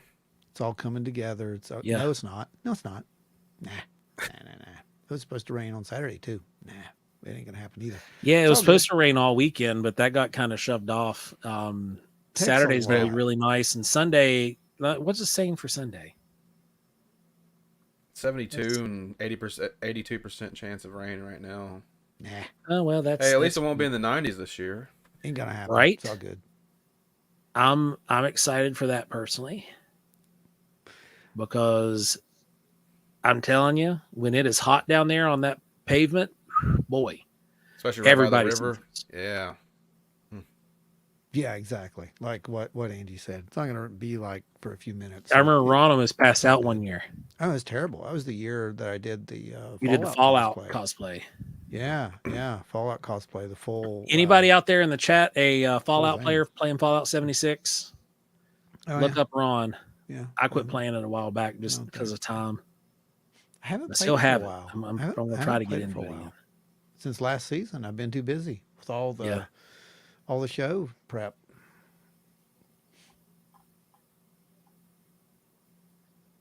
Not Yeah, we broiling got sounds awesome. Saturday. Saturday's looking like it's going to be 79 and 56 or the low and the high. And then Sunday's looking like rain, but we'll deal with it. We'll be good. Nah, it's not going to rain. Everybody in here knows it's not going to rain, right? This is Oh, yeah. manifestation. This is how it works. Tony If you don't Breeden know. says not broiling sounds awesome. Absolutely. Ike plays 76. Yep. Ike plays 76. Yeah. Because you guys And saw his gamer tag is Fob Daddy. If you guys aren't familiar with Mr. Ike Fauber, let me tell you a little bit about the man. He makes some of the best fishing spoons, the best fishing rods. He restores a lot of rods and whatnot, but I'm telling you, some of the spoons that this man makes are some of the best spoons that I've ever thrown. Well, I mean, they're legendary. Yeah, they've been featured in global publications. He's a championship spoon maker, if I remember him telling me right. So there's that's Ike and the Flatwoods Monster are there at the Flatwoods Monster Convention. Bad picture in there. It's kind of fuzzy. Let's try this one. This probably work better. I think I got the low res. There we go. There you go. Yeah, there we go. Got him there. That was a really good costume. Oh yeah, that's the Yeah, that was produced actually by Del Morton the main down mascot here down at there. Del Morton Studios. It's in Hurricane, West Virginia. Oh. He is a mascot maker extraordinaire and has supplied mascots far and wide to universities, theme parks, Really, Flatwoods Monster Museum. it's pretty awesome. That's yeah, that was pretty cool. My only regret is we didn't get a picture of Braxy and Mothman together. That is my only regret. I wish that we had got that. Tony Breeden said, "Aren't all cryptid photos required to be fuzzy, though?" Well, it's a good point, man. I guess you're right. I had it right the first time and didn't even notice that. So Right. you're absolutely spot on, though. Well, guys, I think this has been a great show. Holy crap! How we doing? Good. Yeah, it was a great show. The comments are you weren't even trying, and you beat what Adam did by spamming the the button Really? that night. Oh yeah. This is a high ranker. This is a record breaker. So you guys did a wonderful job. I want to thank every single one of you guys for coming out here and supporting us. Like I said, this is what it's all about. We want to reach out here. We're here every Thursday at 8 o'clock. Just come on in, and we're always talking about something wild and weird. Follow, you can follow Wild and Weird Radio over on Facebook. We will post up the, what's coming on there, and of course the talk group itself. And that way you know what's going to be up next, because sometimes we don't even know what's going to be up next until the very end. Once again, here are the people we thank: Adam Good, Teresa, Dewey Edwards, James Boggs, Spooky Appalachia, Larry Host, Guitars and Chains Craig, Travis Rednick, Jeffrey Steele, Russ Bailey, Chris Coots, Ada Cox, Nancy White, and our newest, Scott Holbrook. Thank you guys for making it free for everyone and getting the wild and weird word out there, because we've got a lot to do. We do. And big shout out to Big Weavy. Because huge shout out here. Yeah, Big Weavy brought in several people into the chat today and got in several subs, man. We appreciate you. That was awesome. We really thank you, man. That was great. Yeah, that was incredible. We'll be So back. are we going to say that we'll they be just back? made I a list? appreciate it, man. You're welcome at the door anytime. Folks, if you have any ideas for anything that you'd like to see us cover, please let us know. Another one going out. We sent me. Thank you guys. If you have any ideas for anything you'd like for us to cover, please. Will says I'll show up to a finger clipping contest. That's good. We're only slightly more entertaining. Better than that, but I don't know. It depends. I mean, it could be about the same caliber, I guess. Sometimes. But you guys who have your channels, please, like I said, drop them in the comments so we can Yeah, definitely. we got folks asking for your channel. Hurry up, Yeah, grab your channel and throw it over there in the comments. That way people can copy paste it, and then we will make sure it goes up as well. yeah, absolutely. See Same as some my of y'all. screen name. So you guys go onto YouTube, just look up Big Weavy on YouTube. I'm Okay. gonna do it right now. Yeah, absolutely. I'm going right Why don't now. everybody do that right now with us? Let's Yep, go over, all you YouTubers. Let's go over here right now and look up Big Weavy. found him. You He's the got first him? one that shows up top. Big Weeby 79. If you want a direction, it's at Big Weeby 79. At Go Weavy 79. go subscribe to him. Give him some love, man. Doing it right now. Let me do it live here. Da, da, da, da. Big Tony Weavy. says show ideas. Yeah, Don't ask me. Hey, some of your show ideas we're gonna have to have you on for. I got him. Boom, subscribe, just like that. That's how easy it was, guys. What I just did. So that's what you do, and do that for all the folks because I'm Yeah, telling you, man, the content providing, it's hard. it There's is. no, there's no, It's the real deal. there's Getting no out here lie and to doing it. it, and then putting it together and putting it out and staying consistent with it. It is a chore. It is a labor of love. Ashley Hit up said, New Age Plug as well. Is that under the same? New Age. I'm gonna look it up. Ike's got it done. Yep, New Age Plug. Look it up. New Same way. It's Plug. at New Okay. Age Plug. If you're doing the ad on there, or you can just type in New Age Plug. It's the first one that shows up there. Subscribed. We got you. New Age Plug. I got you. Yeah. All right, you're on. Good deal. Yeah, let's just keep that going, guys, and let's just keep building and building and building, and that's what it's all about: community Yep. building, Community building. Community And building. I Working think with other Ashley, content creators. Working with other fans. Working with people coming in. Building she say? building new community like we did tonight. Getting new folks coming into the show. We appreciate each and every one of you guys. Thank you. I Thank you. think Ashley said she will see all of y'all weirdos tomorrow. So I'm going to go one step farther. We'll see all you weirdos and weirdettes tomorrow evening if you're Yes. in Point Pleasant, because we will be there setting up. So Yep. if you want to drop by tomorrow evening, what time do you think will be, like 6:30, 7, something like that? Appreciate you. Somewhere around in there, probably Probably, yeah. That's my guess. Like around 6:37. we'll probably, honest man, we'll probably be free to kind of walk around by 7. Yeah. Okay. Okay. Like if you're coming here around, I'd say 5 or so, 5:30. It'll only take us. I'll be leaving out there at 4:30. It takes me about 40 minutes, something like Yeah. that, maybe, to get to your house. Now that the bypass is done, it's only a 35-minute drive. Okay, yeah. So around 6 or so. yeah, We should be on the bad. ground at 6. So if you guys want to find us, come on out and look for us.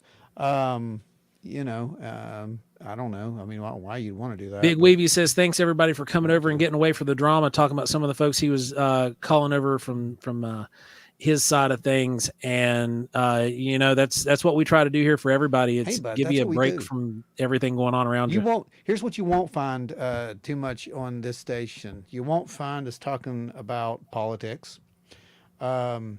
If we're talking about religion, it's because it's some kind of a context. It pertains to the topic. It actually pertains to the topic. Yeah. No one's trying to convert anyone. And if we're talking about anything that's not kind of, you just won't catch us talking about too many unfair balance kind of things. We're the people who believe that it's everyone needs to get along. New Age is over there on Spotify too. So go check out him. If you guys listen to audio podcasts, Spotify.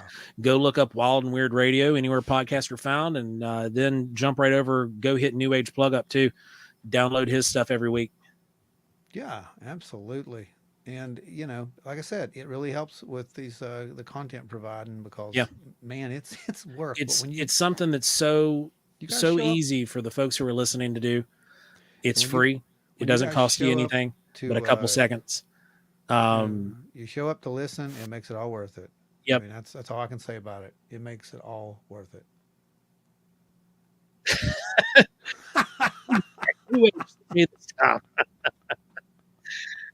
Oh, God, you guys are great. You guys. Well, thank you all to the super chatters. You guys are fantastic. And then we will catch you tomorrow. A lot of you. Oh, Choco asked a question there. is this OBS studio you guys are using for live stream? It looks great. No, our live stream, we're actually using StreamYard is who we use. StreamYard provides a great platform to distribute your content, and we don't get paid to say that.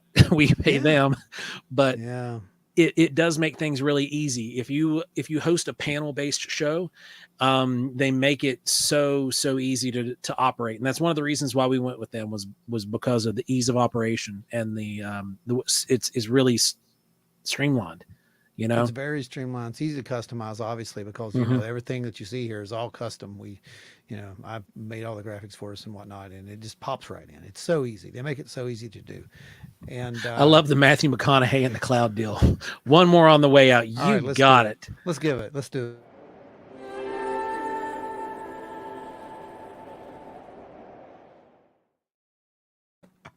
Give it up for Sky Daddy McConaughey, everybody. There you go. Absolutely. Everyone, I want to thank every single one of you for being here. All you newcomers, God, wow. I don't know. It's been a magical night. That's all I can say about it. Leading up to Mothman, you can't beat it. Can't get any better than that. Coming off a great show, going into a great event. Oh yeah, let's do it.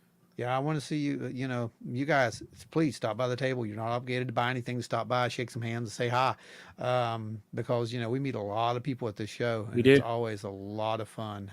And those of you guys who listen to us week in, week out, and hang out with us, especially here on the live, if we've not met you in person, come up, tell us who you are. We want to thank you because you guys are awesome.